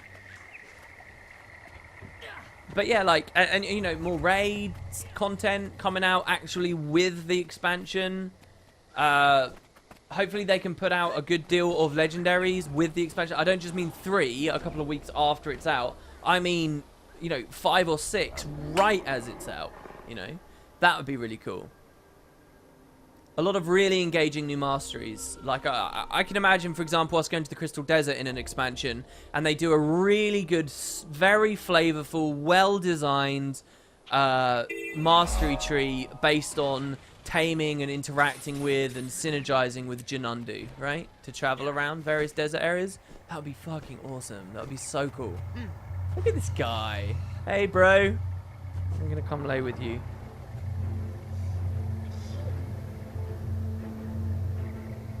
Wow, it's like I'm really awkward and I'm like hanging off the bed because I don't want to touch him. Let's get that waypoint that's down there. Let me climb down. So this is the Brill Alliance. This is the one with all the funny script dialogue, and where you're introduced to the fact that the script are smarter in game than when they're close together or when they're far away. There's a perfect guild hall slot west of LA. The size of unused space there was perfect. Well, if you watch my Tyria 3D series, you'll actually see an early development version of that map. And it did actually include Claw Island on it too. It was a really cool one actually too. Super lagged out Tyria 3D. It included a mission area from Guild Wars 1, some other stuff. There's a resting script. IQ test subject. What do you want? What? I believe you're masking your true intelligence. I shall expose your deception. Huh? What? Expose what? I intend to discredit your contrived mendacity through my verbal dexterity. Ouch, my head. Stop the head hurty talk. Your subterfuge of incognizance?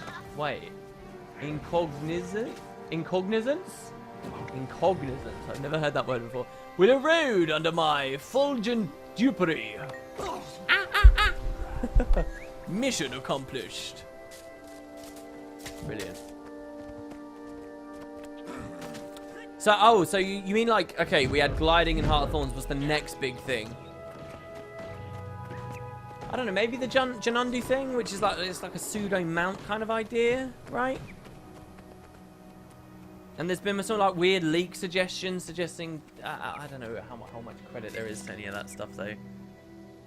No more questions. Why? I did questions yesterday. Because we have to monitor your lab scripts. Now, question number 1. So yes, more questions or no more questions? Did you just hear me say, now, question number 1? So is that the first question? Or no questions? Or yes questions? Very confusing. That was merely my reprising of the prelude to the first question, which is... No questions, yes questions, no questions, yes questions, no, that time. I think you debunked the script exponential intelligence theory. It's down. What? Very busy. Busy standing. Let's test your intelligence quotient. Say I want to find the square root of 36. Want to find Boots 36. They're done. How do you know? How do I know you're not just feigning imbecility to invalidate my data? I am. Oh no! You see my fingers? Ding, ding, ding, ding, ding. What was the last place you remember seeing them? Nose? No, not there. You truly believe you've misplaced your phalanges? Oh, funny word, flanges. Oh, flanges, flanges, flanges, funny flanges. Okay, I see no reason to move on to 3 questions about metaphysics then. Hiya. Hey WP, first time I catch you streaming, and it seems really fun. Kind of like a Q&A AMA. So is every stream like this? Yeah, pretty much. Just play the game and chat with people. Oh, you want something? The researchers will never let you have what's inside. Oh, he's angry with me, and he's still low from fighting the previous guy. Jesus. Sorry, dude.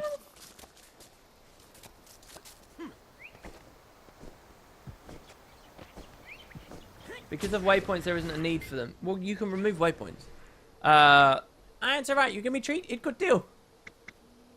Do you know what this is called? What are you talking about?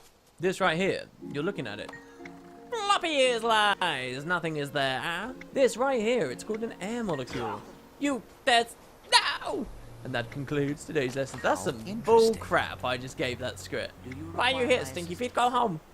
Tell me, you you pancretins, what drives the eternal alchemy? Gibberish, gibberish, What magical force radiates enigmatic waves? What magical force radiates enigmatic waves? What is the answer to that? Is that like a lore thing? A ley line suggestion or some crap? You scare me, big shoe. Okay, an easy one. How many neutrons fit in a mag-electron? That's the kind of thing, right? Like, you should just totally blindside a lore dev in a lore interview. With just, boom, ask them that, and they'll be like, And then you can make out like it's this big offensive thing that they managed to get it right. You don't understand your own lore, blah, blah, blah, blah, blah. That's like the nightmare, I'm sure, for any writer. Thank you for assisting with our research. It was refreshing to meet another brilliant mind. We're basically a douchebag in that. There's some very interesting research going on in the Ack Wilds. Dr. Blint, as he insists on being called, has been distilling a drink from oozes, much to the chagrin of local peacemakers. Pruda, specifically, is investigating Blint's suspect practices. Also, Parna has been reconstructing a gate that she thinks will give access to an ancient transfer chamber. Quite exhilarating, really. Exhilarating. Okay, so apparently that weird jumping puzzle thing's really easy to get to, someone in chat says. That's crazy, I didn't know. Well, there you go. What do I know? This is a cool little place, I like this as well. No reason to go there, but I like that this Ruby dude's having a look at it as well. Okay. Because you can see... Oh, he has... Oh my god, he's proper getting into it. He had a golem mini pet and everything. That's awesome. I'm going to do that too. Mini... Golem... Servitor Golem, I guess? Yeah! We could do Mr. Sparkles as well. I thought there was a panel that you could interact with down here that's like... that you could read, but I guess not. We'll get into that lab eventually. Probably not for a while though, because again, I want to go get that other heart now.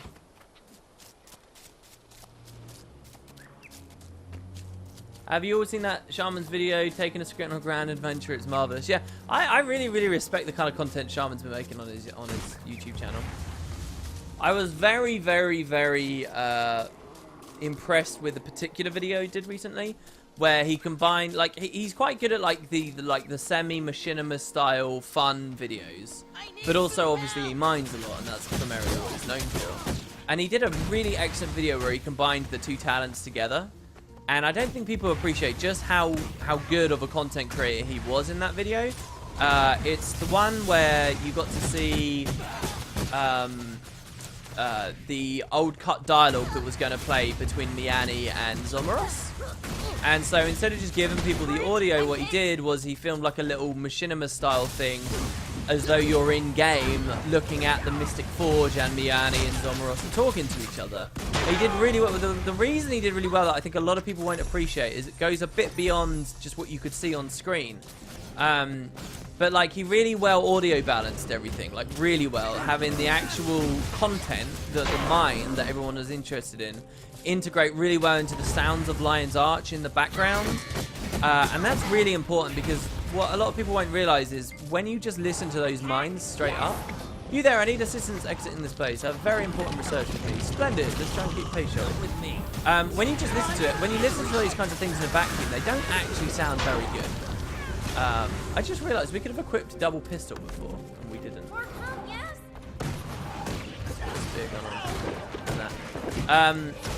Like, when you listen to it in a vacuum, it can sound kind of weird, but because he did it so well with the balance of the audio for everything else in Lion's Arch, it felt totally seamless.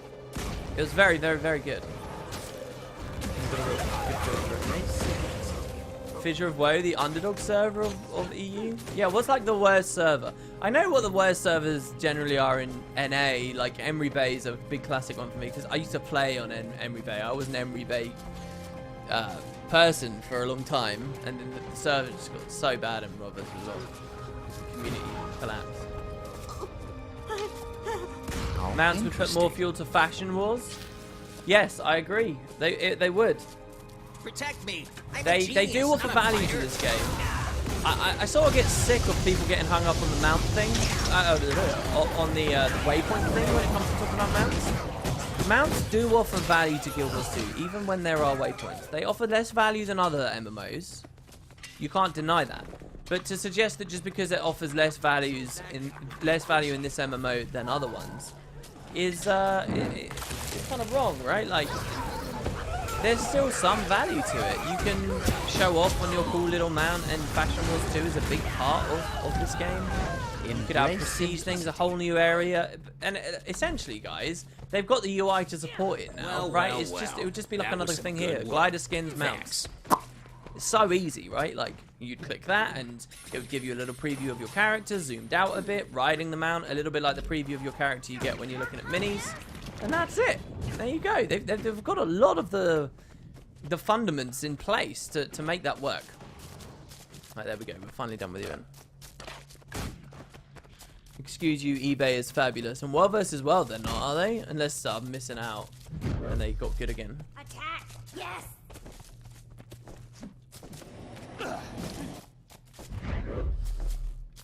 You know, it doesn't all have to be about movement speed either. With the environmental weapon system in the game, you know, equipping a mount, and you can have like context-sensitive mounts where mounts are only available in certain areas through masteries, just like how gliding initially was only available in certain areas. I think they made a mistake when they put core tier gliding in. It didn't save the game's population through the content drought, and maybe the population would have been even worse if they didn't do it. But I kind of feel like you could, if they didn't do that, it would be like Heart of Thorns is like the gliding expansion and has that really cool flavor. The Crystal Desert expansion has the Janundu as its flavor. Cow has mounts, and like each region would feel like it would each have that special flair.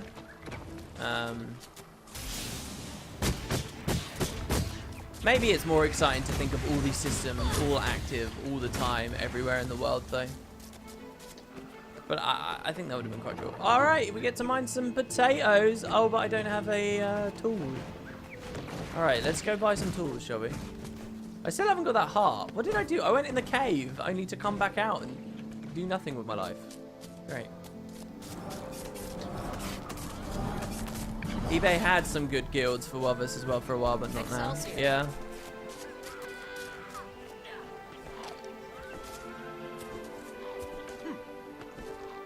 Cow has milk. See, in the cow expansion, what they can do is they can make cow mounts, right? And the prestige version of it's a bull. Right? Right? No one's following me around because we've asked people not to, you know, just zerg around. We're all playing it. We're playing at our own pace. We're spreading out across the map. People are getting higher level than me, lower level than me. Some people are doing earlier hearts than I've done. While I'm here, right? Like that's what's so cool. You know, you've got a bunch of people up here. This is supposed to be sort of a legitimate thing, not just oh, it's a WP Zerg. which we've done our fair share Always of. be loyal. And they to were your epic, crew. by the way. They were really cool. I remember specifically when we first did our Norn permadeath character, the thief, in the Shivers. We had a crazy Zerg on us. I have no idea, to this day, actually, why we had such high viewership and such an insane Zerg there. Alright, here we go. This is what we want to see. So we're going to grab this, and this. Do you know what's stupid, by the way? I'm about to level up and get one of each of these for free. I'll be on my way. So this is the equivalent of Claypool from Queenstown. And again, I really like this area because you've got this cool like place down here that the personal story uses a little bit. Got some lab I'm in a assistance. script punching mood. We all have a place in I the can't eternal wait to alchemy. explore this Quathel place. Morass. Discovered. Again, Mount isn't about travel. That's why people want Mount, because it's not just about travel. People want Mounts for the same reason that people enjoyed the flying carpet and the sonic drill. But there's another element to Mounts in that you can, and hear me out, you can connect on a personal level as well. This is probably my favourite place to do artificing in the game, by the way. Look how secluded and warm and nice it is up here. Like, seriously. Oof, what a cool place to be. That guy's got a weird name, though. Crut. That was brilliant, dude. This area is quite crazy as well, actually. Look at this. This is very secluded. Who would ever be over here? That looking out into that area of the swamp. I like little areas like this. I just wish there was more of a something or other in all of them. You know, if I was doing a Corteria overhaul, I'd take all these little areas and there'd be like something here. There'd be like a little lore book you can pick up here. Or a little NPC with a funny little thing going on. Or something. In all these little places. You'd be able to do like the Massart token and the badges and the golden coins and stuff. And you'd be able to litter them all around these maps in these cool places. Cars don't fit in a fantasy setting. This isn't pure medieval fantasy though. We have tanks and helicopters and stuff.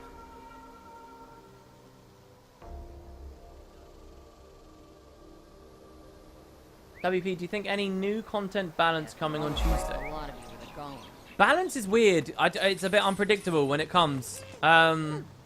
Because it's... when does the season end, first of all? Let's have a quick look. So, October 3rd. Is that... That's before Tuesday? Is that before Tuesday?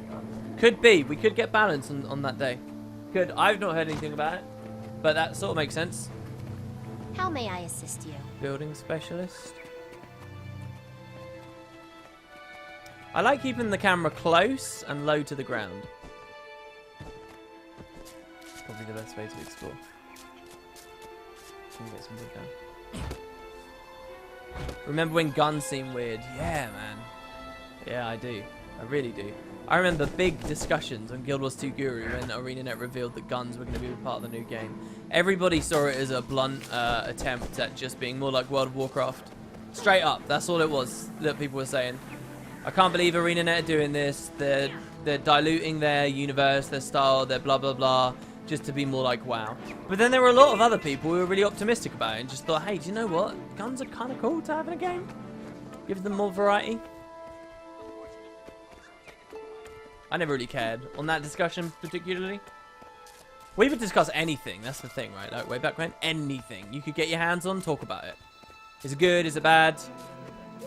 That's what happens when you have a strong fan base, right? They'll just sit there and they'll talk about everything. Where's the potato farm? What's going on? Am I really this bad at the game? At direction. We're back towards the Scrit area now. Look, we're going on...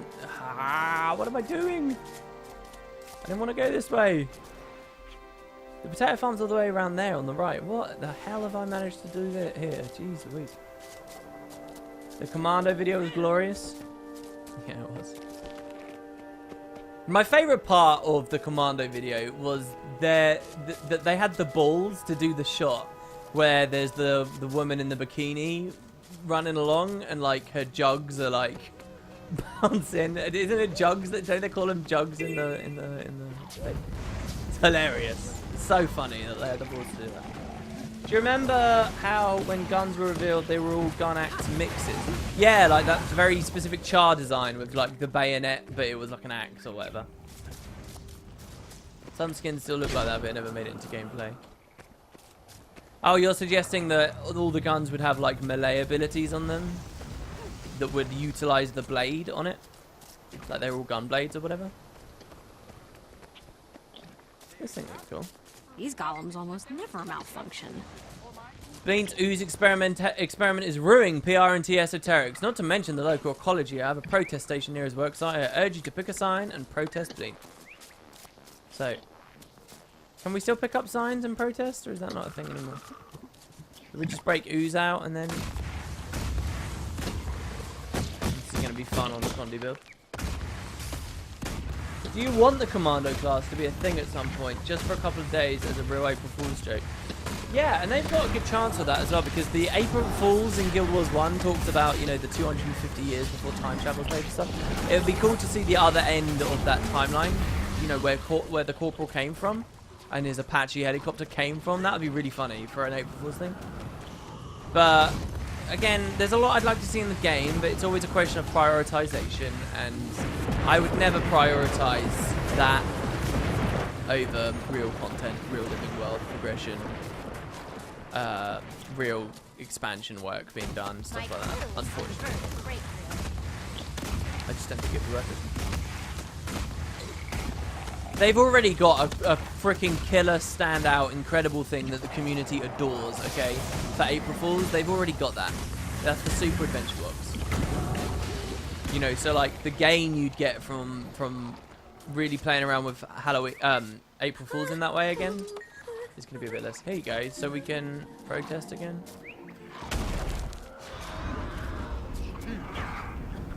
Is this skill 2 what the old place banner probably was animation for the warriors? I wonder if that was, and if so, why they changed it. Because that's a cool animation. That should be the 5 for all of them. Just realised I haven't used my F1 a single time. Alright, well I tried. That was not too much.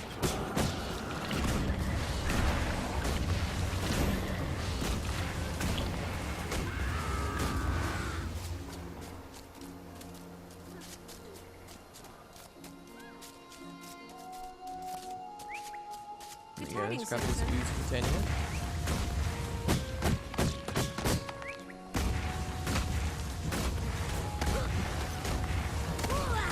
The Happy Walrus just subbed through Twitch Prime. Dude, that is awesome. I'm so sorry that the overlays aren't available. I'm so sorry. Ow. I thank you so much for choosing this stream. That's awesome, man. I really appreciate that.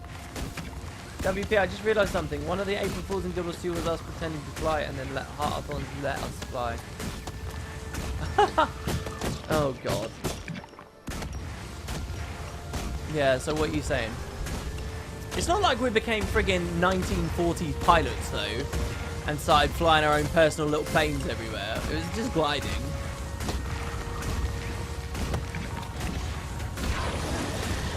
What I really want is that event to spawn. There's like an ooze event that spawns here. It's really good in the heart.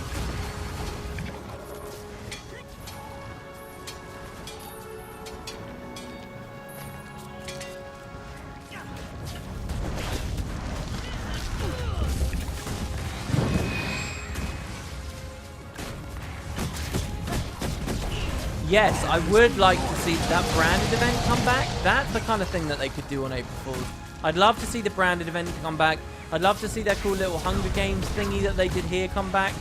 Again, I told this story a long time ago on a very early stream. I haven't told it for a while since. Oh, here we go. There's a magic confused raptor at least. Maybe we can get there in time. Ah, the map's too populated. They're blowing them all up. No! Must tag. Pistol needs more range. One hit, please. Ah, you bastards. Yeah, so there was a guy years ago, like the first year that the game was out, maybe 10, 11 months after the game had released.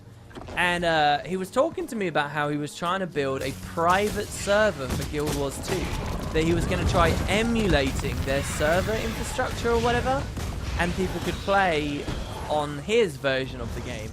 And on his version of the game, one of the things that excited him about his project was that it would technically mean he was capable to trigger and run events like that at his whim, even though ArenaNet weren't doing it anymore.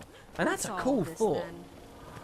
I've always been so interested in that guy. I wish I could find whoever that was now, because it was just some whispers in game one day, and communicate with them and ask them what the hell their plan was.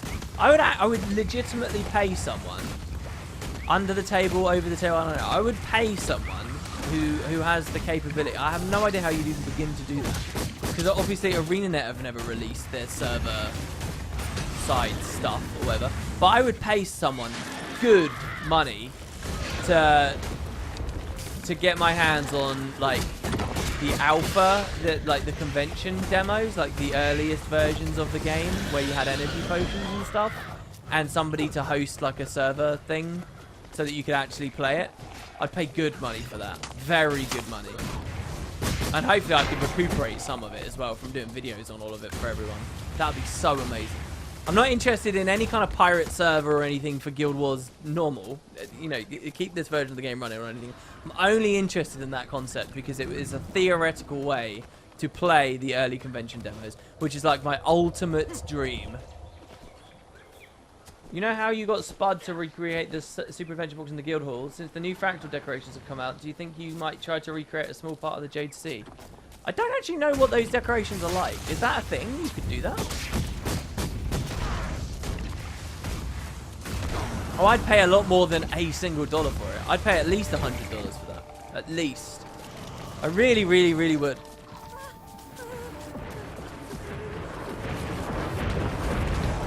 I would go hungry for like 4 months straight. To finance this project. You should appear on Teapot Tea Time and have them talk to the right kind of event. Yeah, but I'm a social recluse and I don't really collab with anyone. So I've been invited to pretty much every podcast under the sun, and I've always said no to them. And I would feel weird if I now just went on one, and then everyone else is like, well, why did you go on their one, but you won't go on ours? I don't know, maybe one day I'll get the balls to do something like that. You totally can make a Jade Sea Guild Hall, can you? Can you? That sounds like a cool project for a stream. That does sound pretty good. How much fractals do we have to do for that, though? Oh, that's an excellent fractal relic sync, then, if that's true. Oh. Wee! Guys, look! Potatoes! Potatoes! Yeah! I hear that these are worth-loads and everybody should invest in them. Because on the Chinese client, they've got all these new recipes and they're going to be coming to our version of the game soon. Interesting. Just a little insider tip for you there. Always be loyal to your crew. Trust me, me saying that carries a lot of weight because I'm in the partner program. So I think you guys should do it. Invest in these potatoes because look, right now they're only worth, if you want to buy them, 1 silver. They're probably going to go up to like 40 silver each when this patch hits. Trust me, guys. I'd buy like, I'd fill up your, get a guild bank and fill it up with potatoes. Good idea. Okay, don't do that. Don't do that. If you don't know what the balls I'm talking about, there was a pretty famous incident with potatoes with investments, where someone just like created all this hype over nothing. WP is manipulating the market. That's what I do, baby. The next legendary is made out of potatoes, like Chuka and Chumpawat. That would be amazing. Nice to see you, Deviant Shot. Have a wonderful night. There you go. Just as I said, we got free ones. It's fine though. We're all good. I like that Vista up there as well. Let's get that before we go explore that area straight up. No, let's get the waypoint first. Remember when I crashed the wood market? I didn't crash the wood market. I just stopped it spiking. And maybe lost a little bit of value on it from before the patch. That's all that I really did. Now, it was a pretty insane spike that I completely reverted, but still. If you looked at Guild Wars 2 TP on it at the time, the thrill of discovery. it was just like prices reset to what they were before the patch. I actually wonder if those have been climbing. Can someone go to Guild Wars 2 TP, set the time frame for the graph to a broad enough scale, and tell me, after it spiked that patch and then we pushed the spike back down with our video, did it creep up again after that, meaning my video is now absolutely on point and it's a great farm to do again? Or has it forever stayed low? I'd expect another spike up this patch, right? Because a bunch more wood was necessary for the new legendary. Yes, people were doing the farm. I didn't invent the farm. I just told people about it. It's a weird thing, man. But, like, people accidentally or besides themselves tend to associate the first place they hear something as being the origin point for everyone, and it's just not. And it gets me into trouble sometimes because people think I'm, like, claiming theories that aren't mine. Like, people will angrily say, like, I'll point out a really cool theory or something that's going on with Guild Wars 2, and people will angrily be like, I talked about this on the official forums 3 months ago. This appeared in a different video at this point. And it's like, okay, alright, I'm not claiming it. They'll be like, WP is a fraud. But I'm not claiming it, I'm just talking about the theory. Sometimes I'll elaborate on them and add my own take to it and twist it slightly into a version that I find more agreeable, that is unique to me. But, you know, I never sit there and say, guys, these are all my opinions and my theories, and everything that you're hearing here originally came from me. It's just not true. And it's unfortunate. Like, I don't just feel bad because people get aggressive with me. I feel bad because people do deserve credit for some of these cool ideas. Like, I don't know, what's a good theory from this upcoming patch? I don't know, like I talked about last stream, there's that theory of the vision of the pale tree was actually showing us prime orders the whole time. You know, I mentioned that, last stream? And I said that I saw somebody else had left that as a comment somewhere. I was pretty blunt about it. But I bet when I talk about that on my video, no matter how clear I am, people will come away with it saying, oh, this was one of the WP's theories. And yeah, it happened like with the wood farm thing as well. I wasn't claiming to have invented it. My Guild Wars 2 efficiency account went up in value by 5,000 overnight, but I didn't buy or unlock any new skins. Well, that can be the market changing, but also I think that it's just because Guild Wars 2 efficiency changed a lot recently.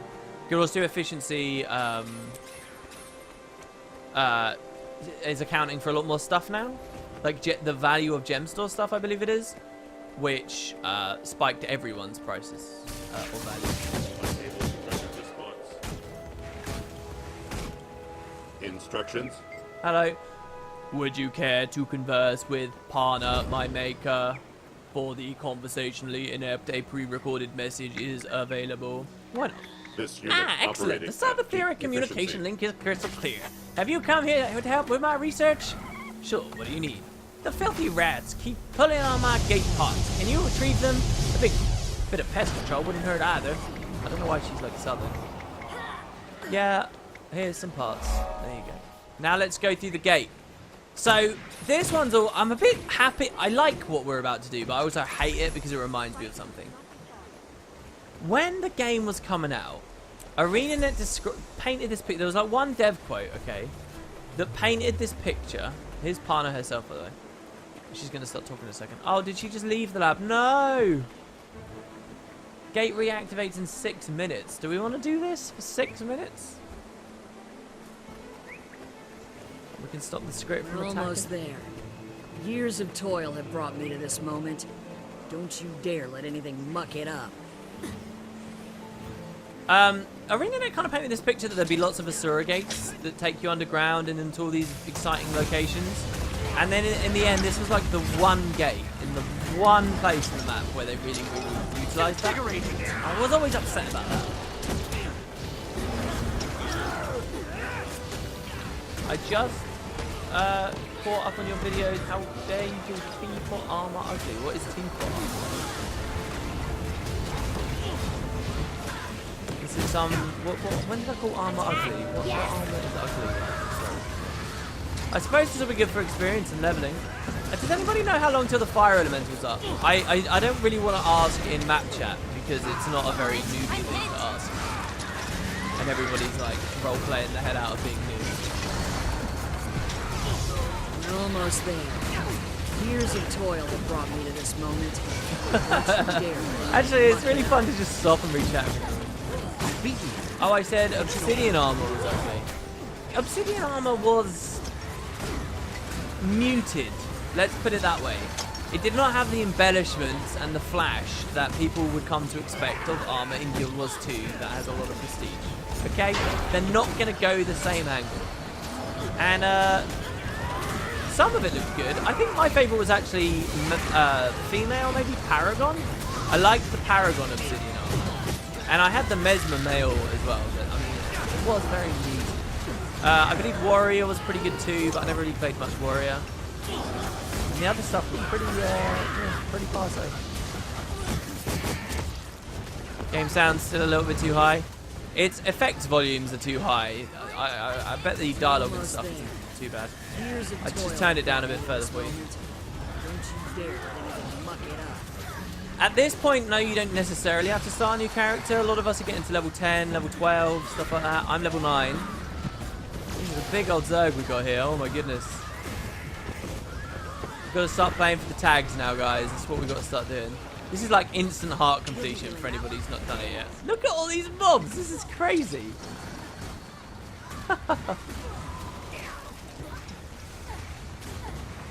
Ritualist? I don't remember the Ritualist, to be honest with you, at all. I don't remember what it looked like. Is this the RuneScape update? It looks good. Man, the day RuneScape looks like this, Jesus. Fire Ellie's still about an hour and a half away. An hour and a half, really?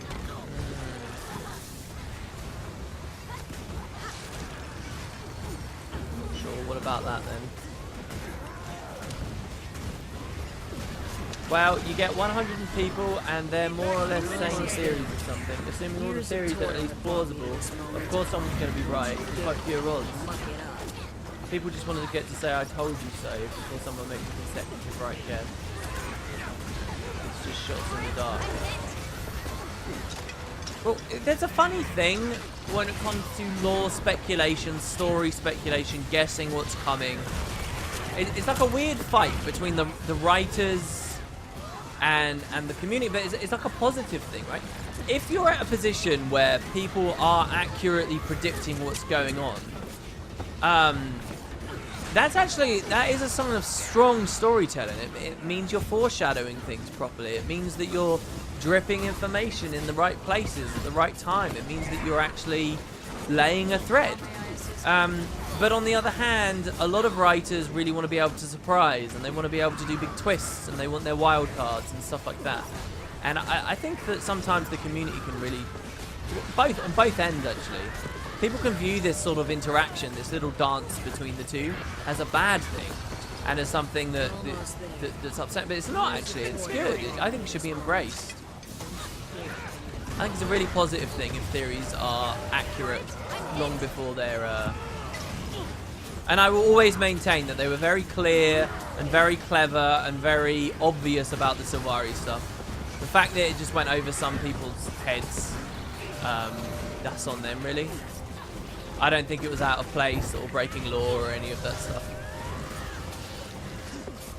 As early as theories like that started to come about, right? And that's a good example, I think. But you know, you got to strike that balance, because obviously, as an audience, you want to be surprised, but I don't know, you need to lay that thread. You always need to lay the thread. You can't throw a wild card in there with absolutely no precedent, because then people are just going to feel like, oh, alright, this random thing happened. Okay. Almost there. Guys, make sure you've got enough potatoes to enter. Okay, you needed 100 potatoes for the most recent raffle, I believe. But I think, is this a big one? Is this a good one going on for Ganti? Yeah, there's a ton of people chatting, by the way, in Discord, having a good laugh.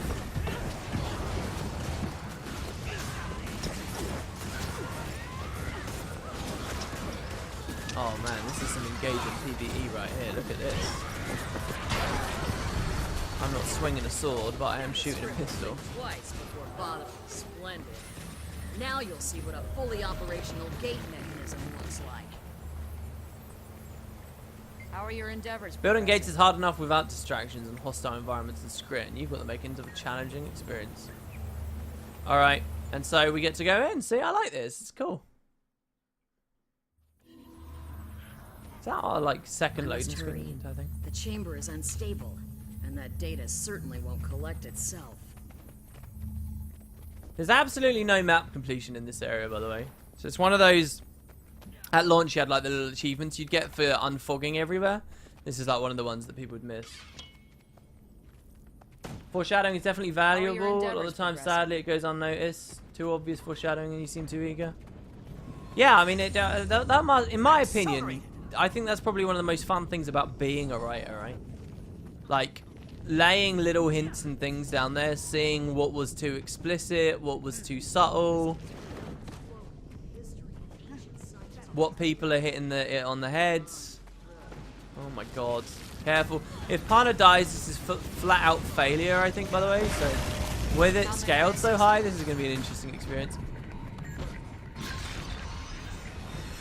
This is a rare example of a bonus objective, an optional objective associated with a dynamic event, which they played with very little small doses at Core Guild Wars 2. They played with it a little bit more recently. I think we saw some of that in Bloodstone Fen, I think. Did we? Where was I was talking about that? I came back a little bit recently. Oh, no, Heart of Thorns did it. Yeah, that ogre event, collecting all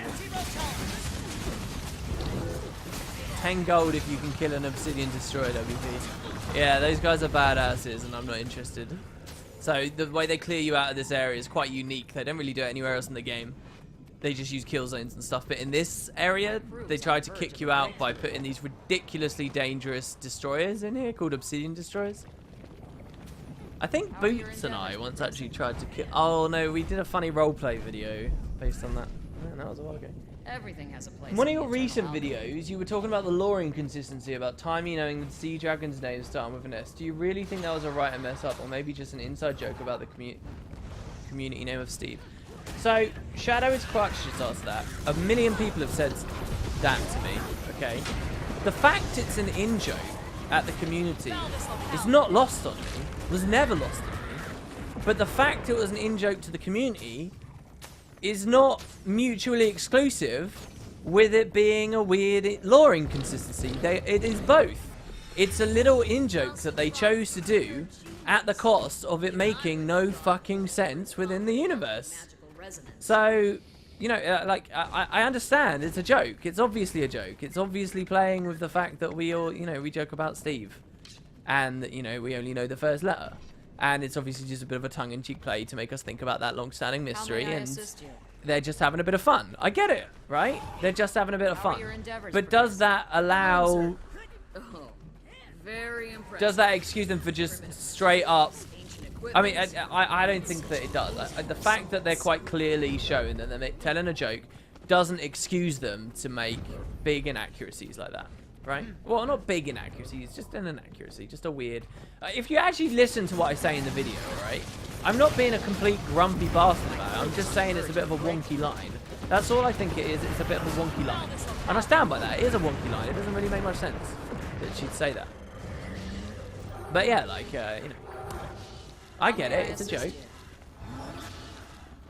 Congratulations, Ijasa. But why wouldn't the player character have told Timey that the name starts with an S? That's not the inaccuracy. The inaccuracy is that Timey is suggesting she actually has the understanding of the other letters of the name. She's saying, oh, what was his name? It begins with S. As if the rest of the name is on the tip of her tongue. It would never be on the tip of her tongue. The only out for it is that it's because she's an Asura and she's big-headed and she's constantly trying to prove her intellect and she's trying to look, you know, like she knows what's going on and stuff. Which, yes, is appropriate for the race, but in my opinion, that's wonky too because it's not really in keeping with what they've been trying to do with Timey recently, and it was just done in a very offhanded and weird way if that really was their objective. I'm just saying, it's a wonky line. Yay, level 10, and we get our story, guys. Woo! Let's see here. The SNAF prize is up for grabs. Just a quick note to say thanks again for helping me put the Inquest in its place. I hear you've been busy out there, and that you've oh, sorry, and that you've entered the SNAF prize competition. I have to remain impartial, of course, but I'm eager to see you demonstrate what else you can do. See there. Oh my.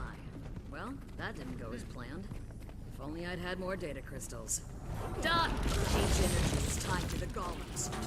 Yes, they've been joking about Timey's intellect, and they've been joking about her manipulating her superiors, and yes, that's in keeping with the Asura. But that is different to making her look just straight up deceitful in a really candid way, in an odd way. All right, that's not a pleasant. They want us to love. That's what I mentioned in the video. They want us to love this little kid. They want us to really enjoy her and see her as cute and fun. And yeah, she's manipulating her superiors and stuff, but it's all for a good cause and stuff. That's like a weird little lie that she'd be telling for no good reason. That just doesn't make her likable. Doesn't particularly draw well enough attention to it. It was a wonky line. There's a hidden chest in here, by the way, which we can go get now.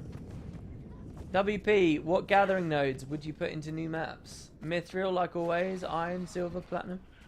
I actually would stop with the mithril.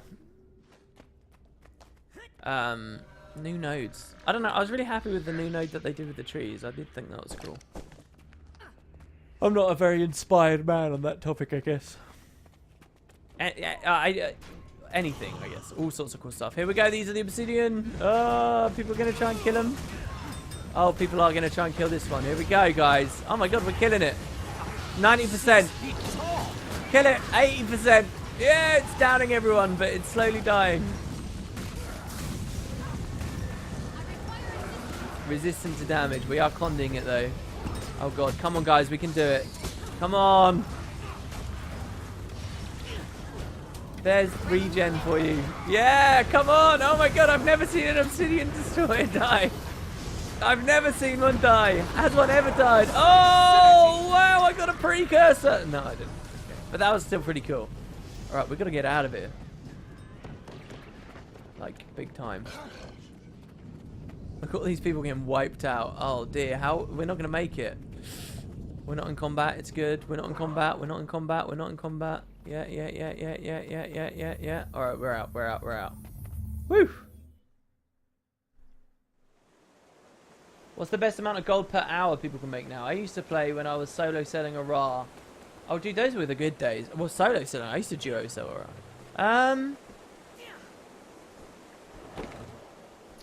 I don't really know. I'm sure that 25 to 30 G an hour is still very much within the realms of possibility. Okay, hold on. We've got to go back to that original heart now. Come on. And we've got... So let's go back to Jetsar Falls once we break combat. Obviously we're in combat. It's the lore of Guild Wars 2. If you're on the world map, you're in combat. Why am I still in combat? Why am I still in combat? Thank you. I left everyone behind. A good soldier never leaves a man behind. I certainly do.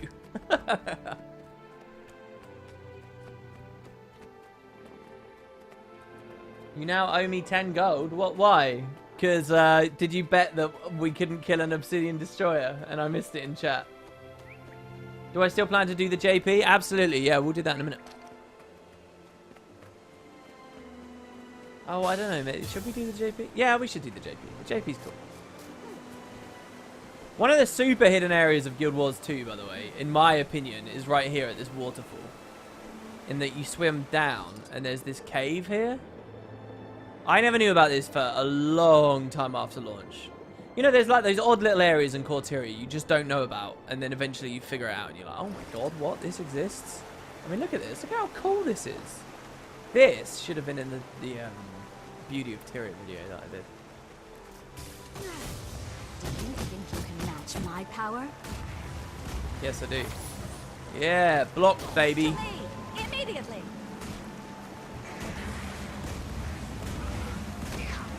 How can this guy summon scale?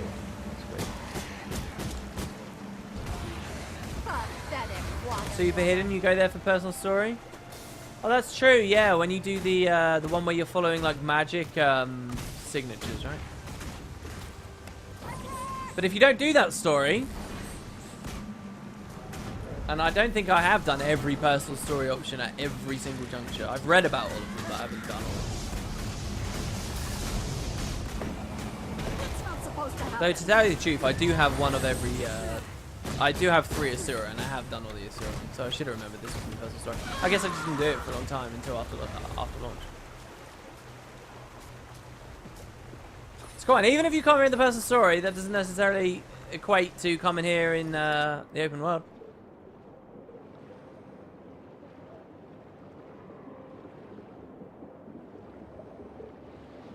Parking 20+ characters at a big gathering node and farm them every day is a good way to earn money. And similarly as well, when the Frostgorge week comes up, which I think, what is that, next week or this week or something? You can park characters at the end of jumping puzzles. And when you log in, it gives you map bonus participation, whatever, for dinging the end of the jumping puzzle. So you just character swap, and you get, like, really good rewards. Quick money, powerful blood, charge load stones, all that kind of stuff.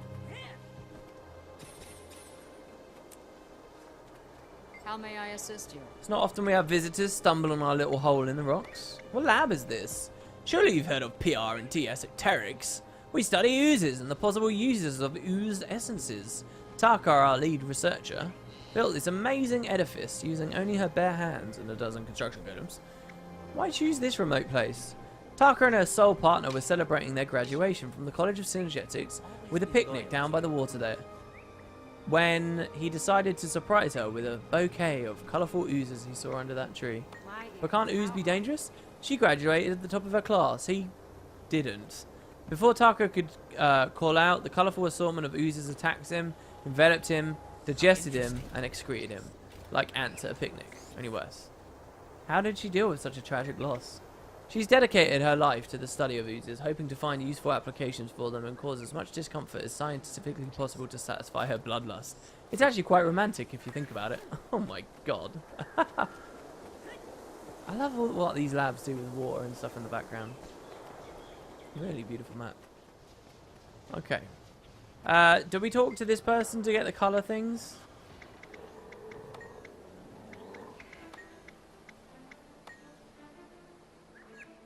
There's like a thing you do for colours, right? You attune yourself or something? Greetings. And then you hit these turrets. Please see Taka or one of her associates. Always be loyal to your crew. Wait, evidence of Require what? my assistance. Secret agricultural success. My crew is on the verge of a breakthrough. My crew is on the verge of a breakthrough. It's not often. Oh no, we already spoke to you. How do we get the colours? Must be with her, and I'm just sort of messing up. Oh, Twicky, you're still awake. I thought you said you were exhausted, man. What's the point in studying colour changes? Sounds important. How do I do that? What do I do after that? Oh, there we go. We just have to spam the whole way through. All right, blue key card. So we go to all the blue turrets.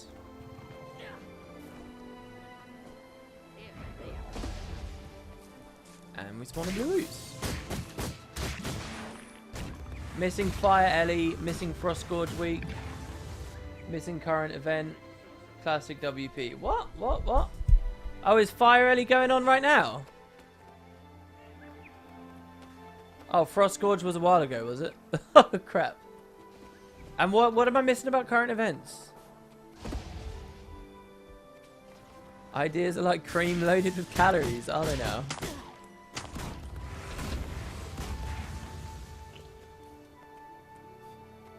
We've got another blue one around here. This is pretty far away, honestly. You used to be able to get a cool gun for this. Can you still get a gun for this one? Have they mentioned how to obtain the Ascended back piece after this season? No, they haven't. They said that it would be possible. I don't know what it would be.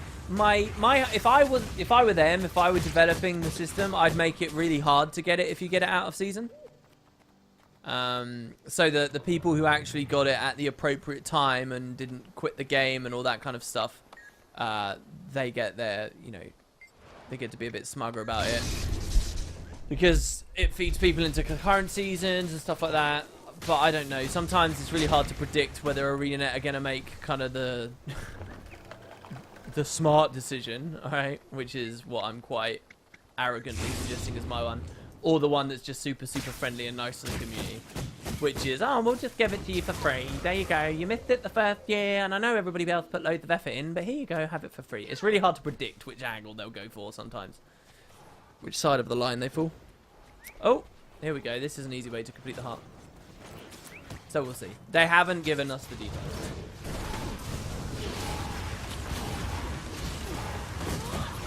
WP, what's your opinion about D&D, Pathfinder Conversation, for a Guild Wars 2 pen and paper RPG system? I would love to play a Guild Wars 2 based D&D session. I'd love to. I think it'd be really cool. In fact, one of those sort of ideas I've always had in the back of my head is to do a celebrity kind of D&D stream or show. I'd love to do that. So you get on a bunch of prominent members of the community, hopefully people who have a lot of regard and respect for the lore. You get like the creme de la creme, right? And you have them all play together. And I would love to DM that, right? I'd love to get like 4 or 5 big members. You can't go very big, right? And then I could invent the stories and stuff. But the problem is, though I understand D&D sort of, I don't actually play it. And I've never really experienced a good campaign. And I don't know the rules that well, and so obviously jumping into D&D, to be a DM, sorry, the Dungeon Master straight away is kind of crazy. So, yeah. That's why it's always been in the back of my mind. But wouldn't that be cool? Wouldn't you guys love to tune in on that? Seriously, think about any other... It's going to be different for everyone. But think about any other of your favorite content creators for Guild Wars 2, right? Any of them. And now imagine them all sat around a table or in a Skype group or whatever. You do like the online equivalent. And imagine them together playing like a cool Guild Wars campaign. And I'm DMing it. And it's, you know, oh, that would be cool, wouldn't it? Oh, if the question was something slightly different, you want a pen and paper Guild Wars 2 art thing?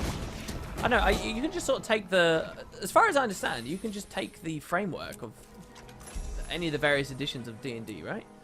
And you can put your own, it's all about building your own worlds and stuff, and you just put Tyria into it and you'd have that adventure.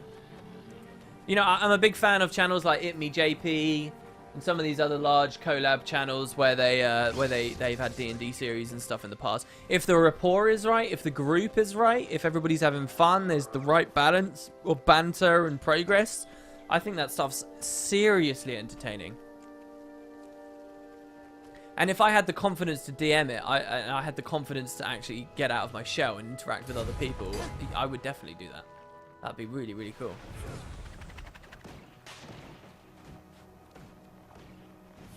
WP could wear like a Nazgul robe so we can't see his face. Jesus Christ. I'd probably just be a disembodied voice and you'd be watching the face cams of everyone else. Let's be real. What is my life? Well, you'd have to... So someone said you'd have to convert all the skills into a D&D format to work. The thing is, you can play very fast and loose with the rule set. You don't have to go like super hardcore into it. You don't have to... You can do a very loose framework where you just arbitrarily decide what dice rolls count for what, and you know, you don't play that hard into the rules. And what that does is that makes more accessible for audience members as well as people playing and stuff, but it's hard to find where that line is. And again, I just haven't played enough D&D to know that really. But I would have a lot of fun with that as well, setting up campaigns. If any of you guys do play D&D and you run that kind of stuff, there's an incredible website, which I've started using in my videos too, called Tabletop Audio. You should definitely give it a listen, or give it a look, because it's basically got all this different atmospheric sound effects and music and things for different settings, like in caves and on fields and in towns, and basically all these. So if you're a DM, if you're setting up a playthrough, you can play this audio to your companions, and they'll get a bit more immersed. It's really cool. All right, so it's Ula. You've checked out the lab tutorial. I'm Ula, lab genius, and you've much to learn. You may only hear this once, and the information I relay will enrich you. Push commence when you're ready to begin. The first rule of the lab is that I'm in charge. The second rule is that you're not. So I conduct dangerous experiments here, so your cooperation is critical. Know your place. Necromancy and Golomancy have long been destined to collide. One deals with death and the other life. I'm on the verge of creating a new kind of golem that creates life from death. Oh, a bit like what's going on at Garenhof, perhaps? Is it Garen? We are all part of the eternal alchemy, and as such our very beings embody magic. Remember this, and all you will do will be enhanced. From your accuracy with the bow to the power you put out behind a fireball. Now that you understand what I've told you, I challenge your retention of the facts to prove you're not totally incompetent. Bring on your test. Question 1, who am I? You are Ula, lab genius. Question 2, what's the second rule of the lab? That I am not in charge. Question 3, what are the 2 important ideas that were destined to collide? Necromancy and Golomancy. Question 4, what are we? We embody magic. Congratulations, you passed! You're not the fool I thought you were when you activated this recording. Does anybody have a crystal to let us into this super special event? I wonder now. Brilliant. This fine adventurer found the key crystal. Oh, guys, I'm not going to talk much. I'm going to let the audio play on this. I like this. I love this. Of course not. That's why we're exploring it. Now, eyes open, mouths closed, and in we go.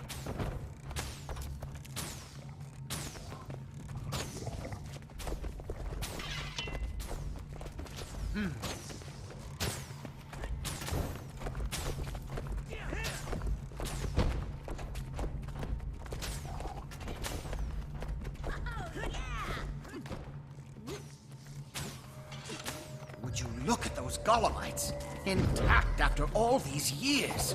Go see if you can pry a crystal out. Never capitulate!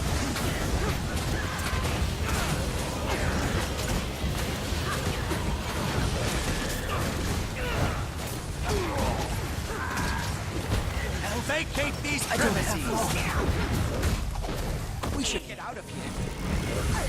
Oh no! What? No, we failed! Great, great, great. There was way less dialogue than I was expecting there as well. Oh well. We failed instantly. Good job, team. Yes. Knowing Ula's love of traps, her hologram might just kill you. Wow, that's brilliant. Okay. Alright, well we can try the jumping puzzle now. Jesus, that went over so fast. I'm playing D&D with my friends, and I'm the DM. It's okay. Like like I said, this is an idea way off in the back of my head. I'd have to really sort out my time management and stuff to really consider doing that. Ideally, I'd play with a group of friends, some D&D, enjoy it. Once I've got some experience being a participant, then maybe practice DMing privately. Then maybe look into doing something public about it.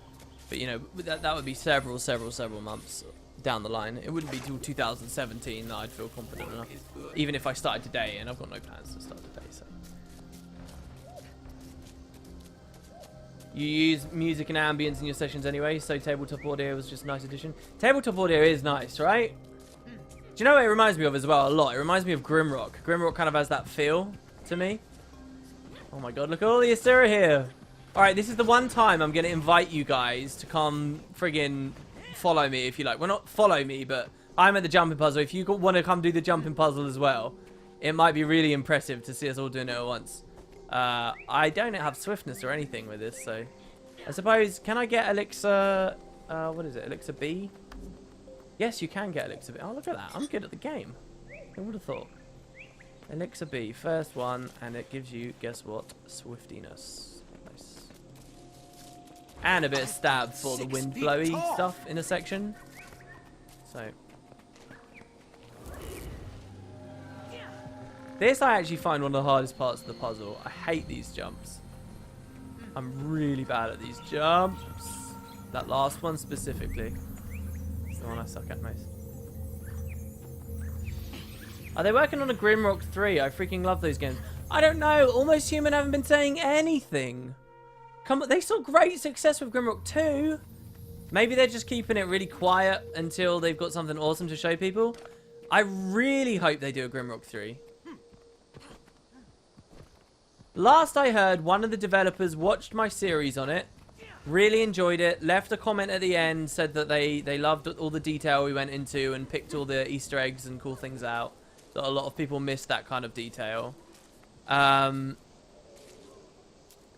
suppose I could have faked not knowing where to go here and then not gone to this secret bit first. But still. And that's the last I heard, honestly. I routinely look at the... There's quite a few games that are on my list now, like Don't Starve, Shipwreck, Don't Starve Together, Stellaris, the Grimrock series, Dungeons of Dreadmore was on the list for quite a while as well. There's like these little indie games, right? Or some of them sometimes not so little. But there's these games that is like, they've got really awesome developers that are constantly, you know, either working on sequels or frequent updates for those titles. And I'm always so curious about it. And I'm like, oh, are you doing anything more? And unfortunately, Almost Human's one of them, but I haven't seen them say anything for ages. WP, what's your opinion about the random nature of engineer potions? I like it. I like the thing about Engie is it's kind of like the last of the classes. It's like a bit of everything mixed in there. I like a bit of RNG. It's obviously very hard to balance RNG in a satisfying way when you're trying to also make your game incredibly competitive. But I think they were smart with it. The fact you see people running Elixir X, for example, in PvP, it's not an uncommon thing. It is a testament to that they actually got it going quite well. There we go. That's the first section done. No deaths yet, baby.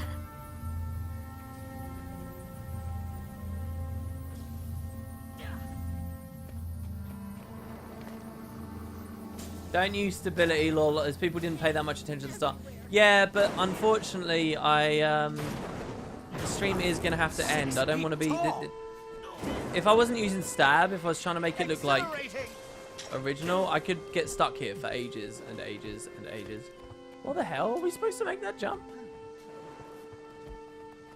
Do you go down? Why don't I recognize any of this? Or is it because I normally skip? I think it's because I normally skip. Oh my god, where the hell are we supposed to go from here? Oof, jeez, the ways. It's pretty tricksy. I love this puzzle. This puzzle is so cool. The fact that that's the actual map down there is so brilliant. Feedback loop initiated. Oh, I almost overshot that one. Tune a device. Ding, ding, ding, ding, ding, ding, ding. Alright, now there's another skip here, right? It's like...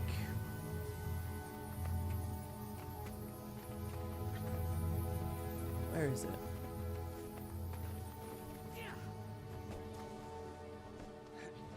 Is it just this way immediately now? Oh no, did I overcomplicate that? I think I overcomplicated it. Now, the wind gusts in this section tend to get to me. Feedback loop So I'm gonna stab straight away. Oh no! Okay. Bit off topic, but I want to know if you and Matt are looking at Vampire the Masquerade Bloodlines as a potential visual wood game. That might make your dream come true, but I don't think so, no, unfortunately. For reasons that will become clear very soon. Stormy Station's the one we're at. In maybe like 2 weeks or so. I think tomorrow is the finale of Setsuna. And then our next game begins. Yeah, here you go. It's down here. This is it. There is a skip. I guess I got disoriented. It's like... But I think you might need a full damage trait. Unless maybe I can land on that. Oh, you can't land on that. Crap. With no full damage trait, you might not be able to do that skip anymore. I'll try it. The trick would be to, like, go really slowly so that the server doesn't pulls you up and be on the lowest possible point. Which would probably be, like... And probably to land on that branch, no? Or is that island higher up than the branch? Well, hold on. Let's try that branch. Oh, why did I jump? Why did I... Oh, we made it! We made it! We made it! Woo! Feedback loop initiated. Oh, no, no, no. Don't you dare. Don't you dare. That is so cheeky. All right. No lightning. No lightning. No lightning. No lightning. No. Oh, love it. Oh, this is a fun puzzle. Okay, good. Next one. Mesmer was really tricky to play. Mesmer is just unfun to level. Mesmer's just not fun. I hate to say it, I don't like being the party pooper, but let's be real. Its stats do not scale in a very comfortable way at all at the lower levels.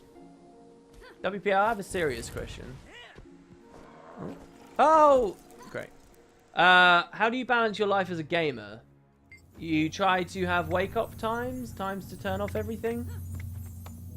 Well, the thing about me probably is that I don't play as many games as I should or could. I'm doing pretty well lately, though. Matt and I have played a lot of different games of Visual Wood. Oh, crap. Obviously, I've had Guild Wars 2 as a consistent thing. But I've been pretty good with some like personal games as well. Like all those games I just mentioned that I've been watching for updates and stuff. They're all games I've found time to privately play. I'm also playing a lot of Pokemon Omega Ruby right now. Like a lot. I'm at Moorville at the moment. And I just make a little bit of progress every day. Before I moved to my current place, I was in a bit of a habit, okay, and I got really used to this, of at night when oh god, that guy fell. When I would go to sleep, I would lay in bed and watch YouTube or watch like British panel shows or TV and stuff. And I would watch, you know, maybe an hour or so of it, and then I'd fall asleep. And I got into like a real routine of that. And it's kind of done some damage to me now, because now where I live now, I don't have a TV in my bedroom or anything like that, so I can't quite do it anymore. And my substitute for that since I've moved has been playing my 3DS. So I now play a bit of Pokemon each night before I go to bed. And I tend to find myself just running back through all the old routes, picking berries and things. Oh, I'm glad I went the right way here, because I honestly wasn't paying any attention to my direction whatsoever. So yeah, that's the main game that I've been playing. What else have I been playing? There was something else. Oh, I'm also playing a little bit of Paper Mario: The 1,000-Year Door right now, which is a lot of fun, and sort of demonstrates within the first 30 minutes of the game why it's a really good JRPG and all the things that I Am Setsuna lacks. Does Frost appear here or no? Are we okay? I think we're okay. Yay, we're okay. Damn you, I'm currently saving for a 3DS-M. What's the 3DS-M? I know there was another version, right? Like a newer version that runs a bit faster and has got a bigger screen.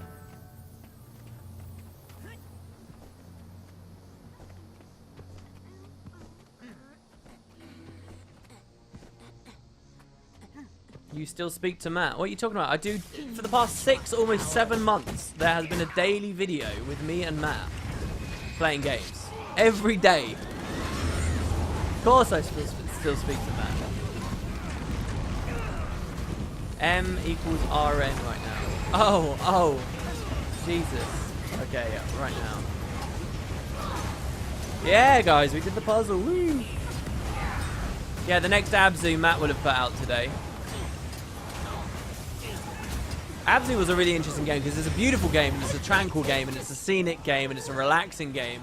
But our experience recording it and playing it together, we had insane lag. Matt had so many issues capturing the footage. The game was like laggy as all hell, and we had internet lag too, so it was stuttering really badly for me. I could barely appreciate any of the audio. Oh my, it was ridiculous. There were a lot of technical issues with Abzu, to the point where it's left a really sour taste in both of our mouths. Even though the series itself, we're having a lot of fun and it's all relaxing, it's like, oh my god, yeah, Abzu was a nightmare. Thankfully, he was producing Abzu, not me, so woo! I got to avoid that one. Oh, I can't equip that ring, really? Did Matt quit GW2? Yeah, a while ago. I don't know, it's hard to say quit because like he'll log in. He logged in when Season 3 came on, I know that much. But like, he doesn't play it as much as he used to, absolutely not. I think oh, I didn't mean to glide there. I think at one point he started to find it he took the idea of playing lots of different games very seriously. He felt that was a very important thing to do, and he started playing more games. And well, he'd probably say actually that he's always played lots of games, right? Like, and Guild Wars 2, being with Guild Wars 2 for so long was a bit of a blip. But yeah, he started focusing on very different content, his reviews and things. Yeah, I think he was excited for raids. I mean, we did that stream. Raids were awesome. That stream was really cool. People in general were really hyped for raids.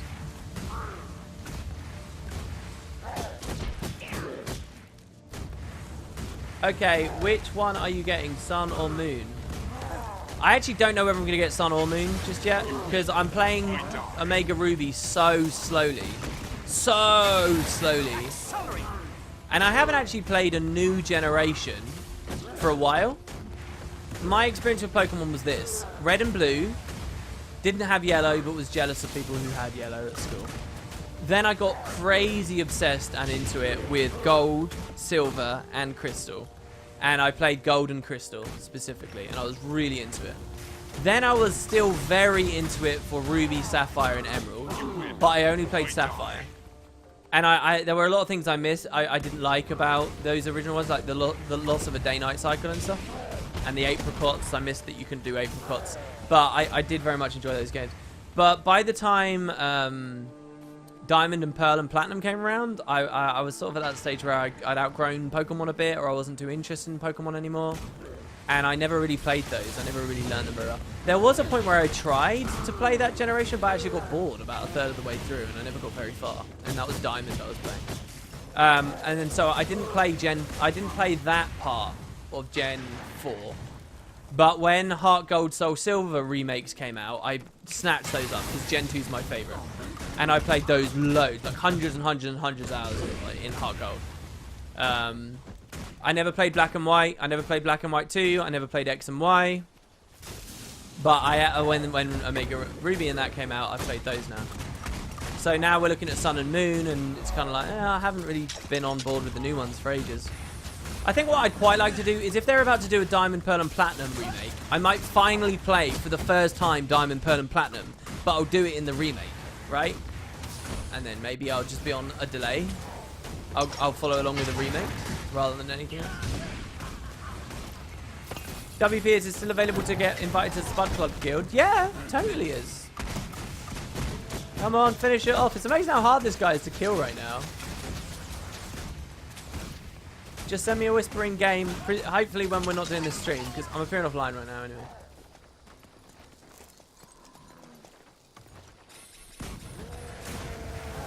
Yeah, Heart Gold was awesome.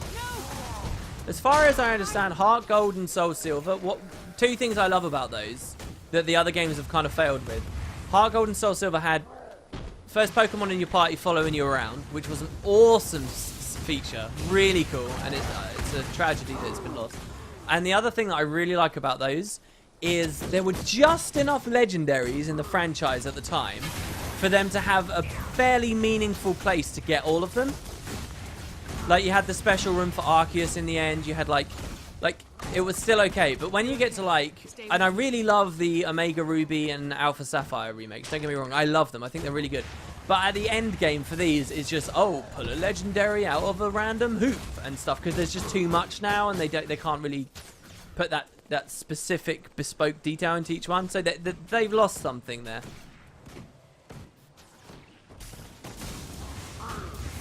But yeah, Heart Gold, Soul Silver added some cool stuff. Like the, oh my god, what's it called? Cinnabar? No, not Cinnabar. Christ, that was the Gen 1 one. What's the little island? Shanwood? The little island that you go to get the medicine. My god, I can't believe I'm forgetting it. In Heart Gold, Soul Silver, they like extended it and stuff, and it all felt so exciting.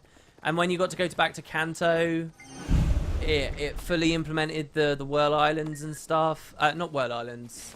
The Seafoam Islands, and everything was like fully built, even though the original Game Boy Color versions couldn't be fully built because they ran out of memory. Yeah, it's cool. Alright, so that's that done now. Let's waypoint out and start going north. Guys, I will probably play for 20 minutes more, and that's my limit, unfortunately. That's a 3-hour stream. That's 50% longer than we usually go. I'm trying my best, but I mean, we're only 61% done. We can, and this is basically been raw map completion here. I haven't stopped top 10 NPCs for ages.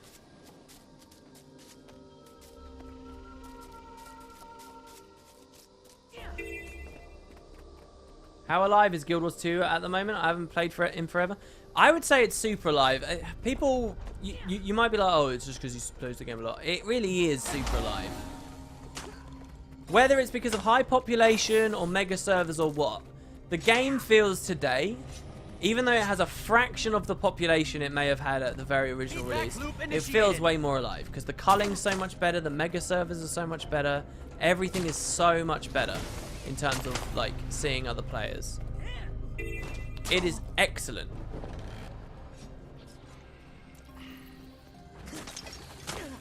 This is easily top 3 MMO in terms of population and feeling populated. Easily, for Western markets.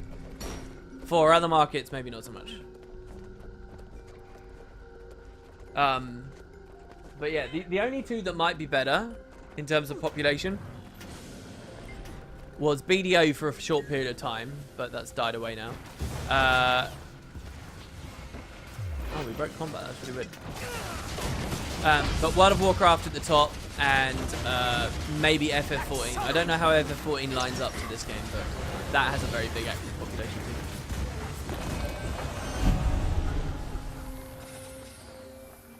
Aside from that, though, you know, we're wrestling for it over here. Okay, this heart's a bit of a pain in the douche. I kind of want that event to spawn. There's an event that you can just trigger and it will just do all this stuff for you. Seat of Heroes. Oh, wait.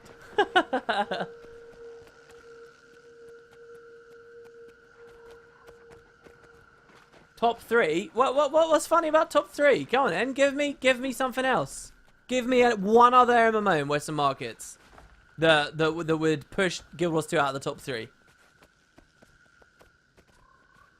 WildStar's like nothing.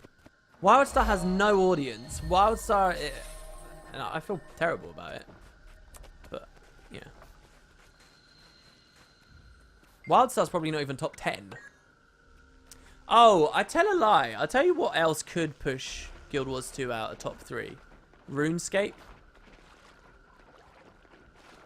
It could be like World of Warcraft, FF14, RuneScape, Guild Wars 2 could be the actual ordering.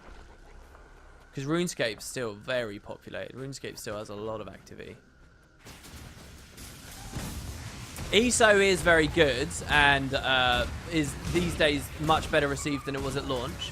But I wouldn't say that it's outpopulating Guild Wars 2. All you have to do is look at statistics like forum active users for their forums, look at size of their subreddit, size of their wikis, contribution, frequency in their wikis, stuff like that. It's all much lower. I don't even play the game and I can tell you that it's all much lower. So I don't think it quite has the population that Guild Wars 2 does.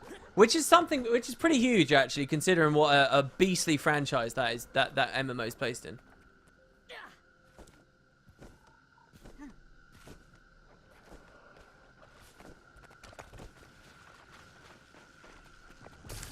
ESO is mostly erotic roleplay right now.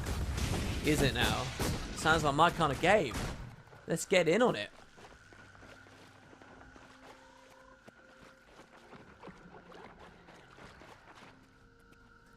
Some other ones as well. You got SWOTOR as well. But again, that's getting on now. And definitely doesn't come anywhere near. I wouldn't even say top 5. ESO has a significantly more casual player base. So what are you trying to say to me? That there's a lot of players, but they're so casual they don't get involved as a community? Or is it just a sort of a vacuum comment?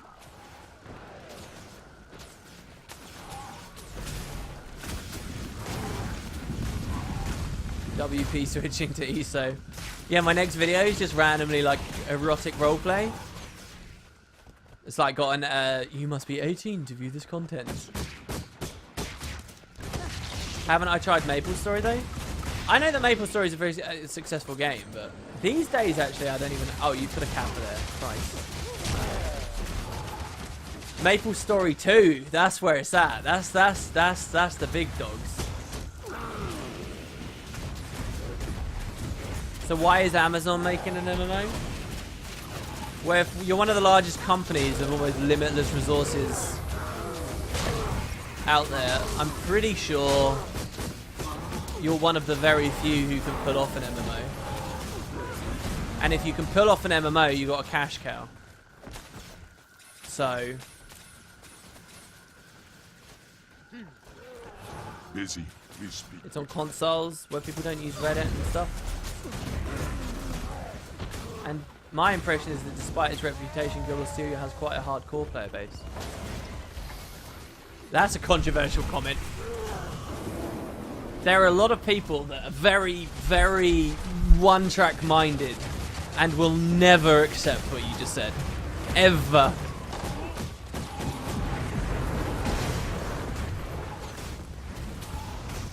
I know you gave League the silent treatment, but do you ever watch any professional games?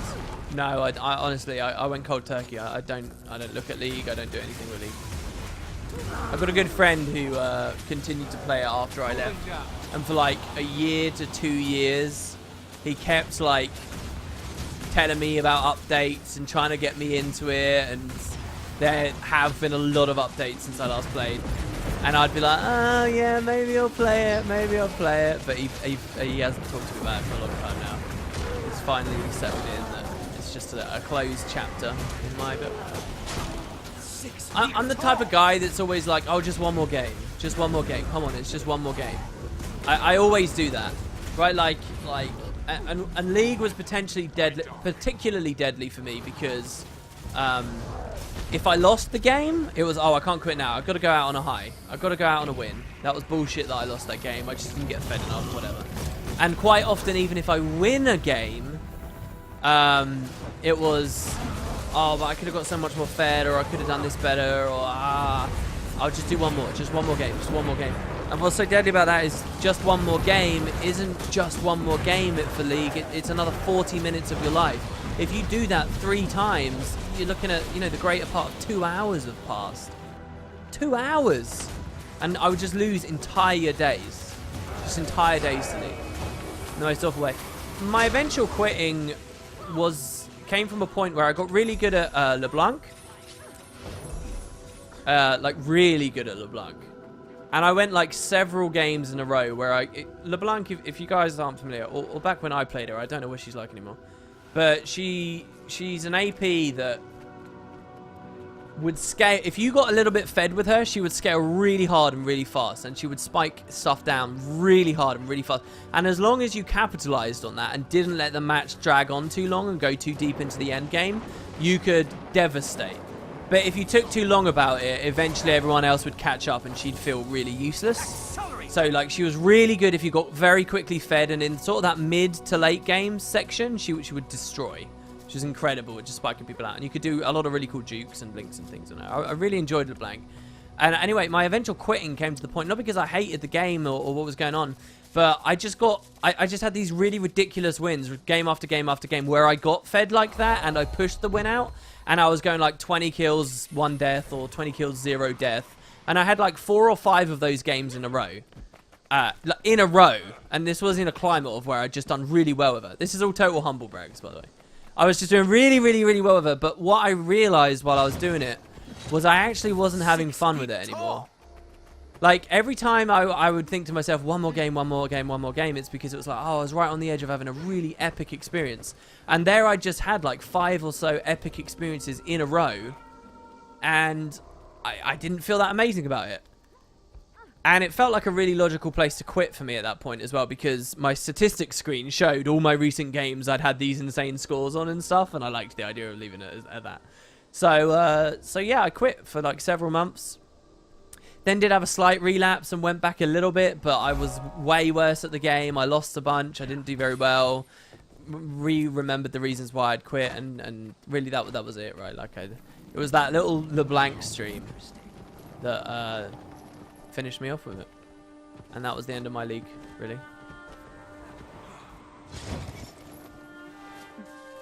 Bloody great game, though. Yeah, you have that problem with Civ. One more turn, one more turn, one more turn. Yeah. There's a lot of grand strategy that does that. People talk about that quite a lot with Stellaris recently. But Stellaris, I never got to the late game.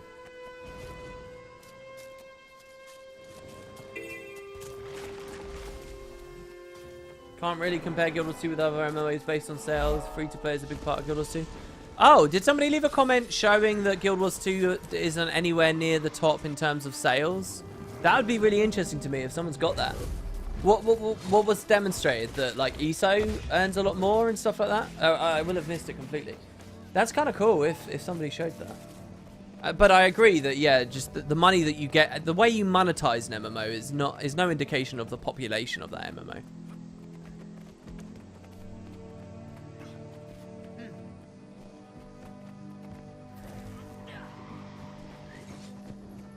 Oh, guys, this is sort of broken down, I think, unfortunately. I'm just map completing the whole time. Look, this place is really cool for NPCs. I didn't talk to anyone in that haven. I'm just charging around getting map completion. But in here, this place is really cool. This is where they're trying to power, and the grid is being done for a new Ratasum. Massive amounts of energy flow through the luminous plant generators. That is enough power and potential to supply energy to an entire city. WP, if you could create quality of life item for Guild Wars 2 Gem Store, what would you create? Ooh, good question. I don't know. A quality of life thing. You've jumped me with that. There's probably a lot of good ideas. I don't know. I don't know what I'd do. Because I'm a bit of a weird guy when it comes to quality of life. I feel like a lot of quality of life is actually just stripping away gameplay. Diluting gameplay. Officially, I'm required to inform you that it's against regulations to distract me from my security duties. Unfortunately, unofficially, I implore you, please distract me. My robust mind craves stimulus. But you destroy a few weeks' worth of research once and you're banished to the city to guard duty. It was a minor setback. They're clearly overreacting. Data, equipment, anything that might interest the Inquest. This lab contains, or rather will contain, the core power grid for the construction of a new city in the same mold of Ratasum. But they say somewhere it's going to be bigger. We have an abundance of architects. We don't need more. Take your business elsewhere. I'm not an architect. Disregard that then. I've been barraged with inquiries from prospective engineers and crewless hopefuls seeking a professional engagement on our project. We need no additional help, even with all this Inquest intervention. What's the project? At this conjuncture, we're manufacturing building materials and finalizing schematics for the city we're designing. It will rival Ratasum in its size, complexity, and the perfection of its design. You can actually see it. This thing floating. This is, I think, supposed to be a model of the city. I think. Kind of cool. Or maybe that's just my headcanon. No, I wouldn't put a permanent transmutation charge in the game. Are you joking? Is that because of what we said before?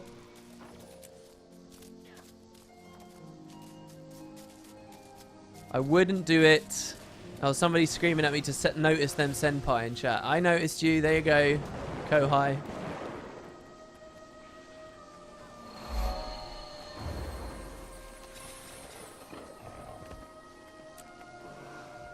So many people bought ESO. Oh, what is it? Did I miss it again? Accelerate. Devs of ESO said they sold 7 million copies. Ah, so that's another interesting discussion as well. How many copies they sell? I'm very confident that ESO will have sold more copies than Guild Wars 2. I think 7 million sounds higher, right? It is. That doesn't mean that they retained all these people, though. My crew is on the verge of breakthrough. Every website has Guild Wars 2 in the top 3 MMOs for sales or most popular in 2016. Yeah, critically, at the very least. It appears on those lists a lot.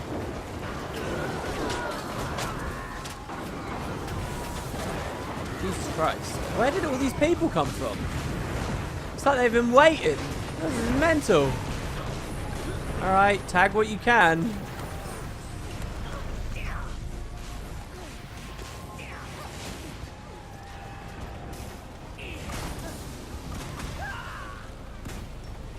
We're a little under-leveled here, actually.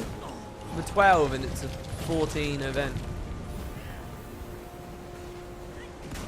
Any MMOs coming out that look like a game changer? I haven't heard of any. Vacate these premises. The only one I'm remotely interested in is Amazon's one. And it's not just because there's Guild Wars 2 devs, by the way. As I explained on a previous stream, most of the Guild Wars 2 devs are working on Crucible, not New World. So that's not even a very, very big reason why I'm interested in New World. I'm more interested in New World because some of the things that they said about it really early sound like they're up my alley. And also because they have so much money they can throw at it. A lot of people say that Blizzard's only successful because they've just got unlimited pools of cash that they can throw at problems until they just go away. Right? With just raw development effort and talent afforded from, you know, that other studios can only dream of having. I have no idea how legitimate a comment like that is, but I like to imagine that Amazon are in somewhat of a similar position. I mean, shit, man. They got the funds to develop 3 games at once. At their birth. There's some green there, guys. Have you checked out Revelation online? No, I haven't really. I'm not... There's sort of an MMO thing where people just like... They're in a big conga line and they go from MMO to MMO to MMO to MMO. I've sort of never been like that. I am on a MMORPG though, and I see a lot of the posts when people talk about other things, and I'll occasionally click them, but they always look really janky and low budget and I don't know, work in progress.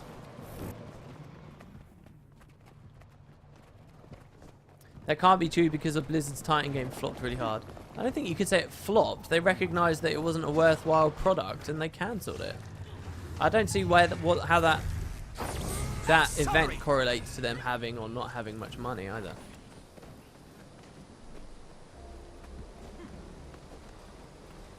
I suppose in some perspective, sure, it kind of flopped. Again, we're not gliding, guys. There's a cool little cave here as well. How long have we got? 3 minutes till the end of the stream. How far have we done with map completion? 76%. Is Fire Elemental soon, I wonder?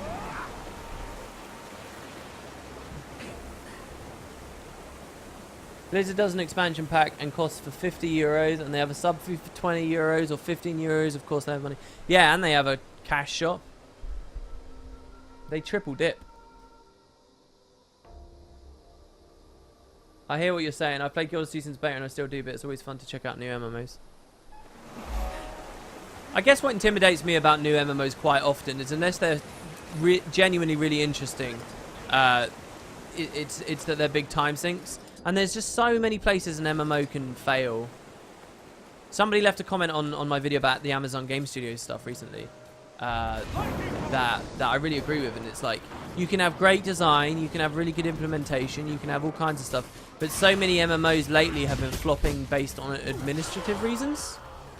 You know, people getting greedy, not being very consumer friendly with their practices, the way they sell content, the way that they do stuff, introducing pay to win, massive amounts of lag, not good defenses against bots, and gold sellers and hacking and stuff like that. Laggy servers. Not that I think that Amazon's going to struggle with the last of those on that list, but there's all those kinds of administrative parts of them. It's true, right? They're really every single one of those is a massive fuck you to the success of the game, and they're nearly always treated as afterthoughts by MMO devs, and because they have to be afterthoughts because there's so much else to look at all at the same time. So it's tricky. It's really tricky. And to top things off, you've got all the developers that finally do have a successful MMO on their hands. They appreciate it's taken them years and years and years and years to hone to the point that they've got it. And very few of them have incentive to make another MMO, like Blizzard with Titan, because they realize all they're doing is just sort of splitting their community from one product for another product that's very similar. You're sort of cannibalizing your own audience for no reason. So you don't find... So the companies that are best equipped to make a new MMO, understand all that administrative stuff, are the only ones in a position to make a good one, don't have the incentive to make a good one. And I think that these are chief reasons why the MMOs as a genre have felt a bit more stagnant recently. And that they're so much more tricky than maybe other AAA games and genres. Is tomorrow's stream going to be Nightfall? I think so, yes.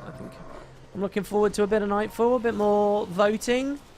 We're finally in Vabby, if you guys remember. We missed it last week, so... You know, I'm itching to get back there. Well, guys, my throat is sore. I am sorry that we never managed to do the fire elemental in the end. We've kind of just devolved into Zergin here. We've had a pretty good little tour of Metrica here. There's only a tiny little quarter of the map we haven't seen. What I'll probably do is at some point append this final bit onto the video. And we'll call it there. So, thanks guys for watching the stream. Fascinating. The Thorman overreacted discovered. There you go. That's Metrica Province. That's the event. Thanks very much, guys. It's been a great stream. It's been awesome discussing stuff. Hope you all enjoyed. Hope you all had a lot of fun. Stick about in Discord because more events will be coming. We've got a North American PvP 1v1 sort of tournament thing going on pretty soon. Can you guys give a massive thanks to Twicky and some of the other guys that ran this event? Flaganti for doing lots of raffles. Everybody who turned up. It's been awesome. It's been a really cool night. So thanks, guys. Hope you all enjoyed. And I'll see you next time.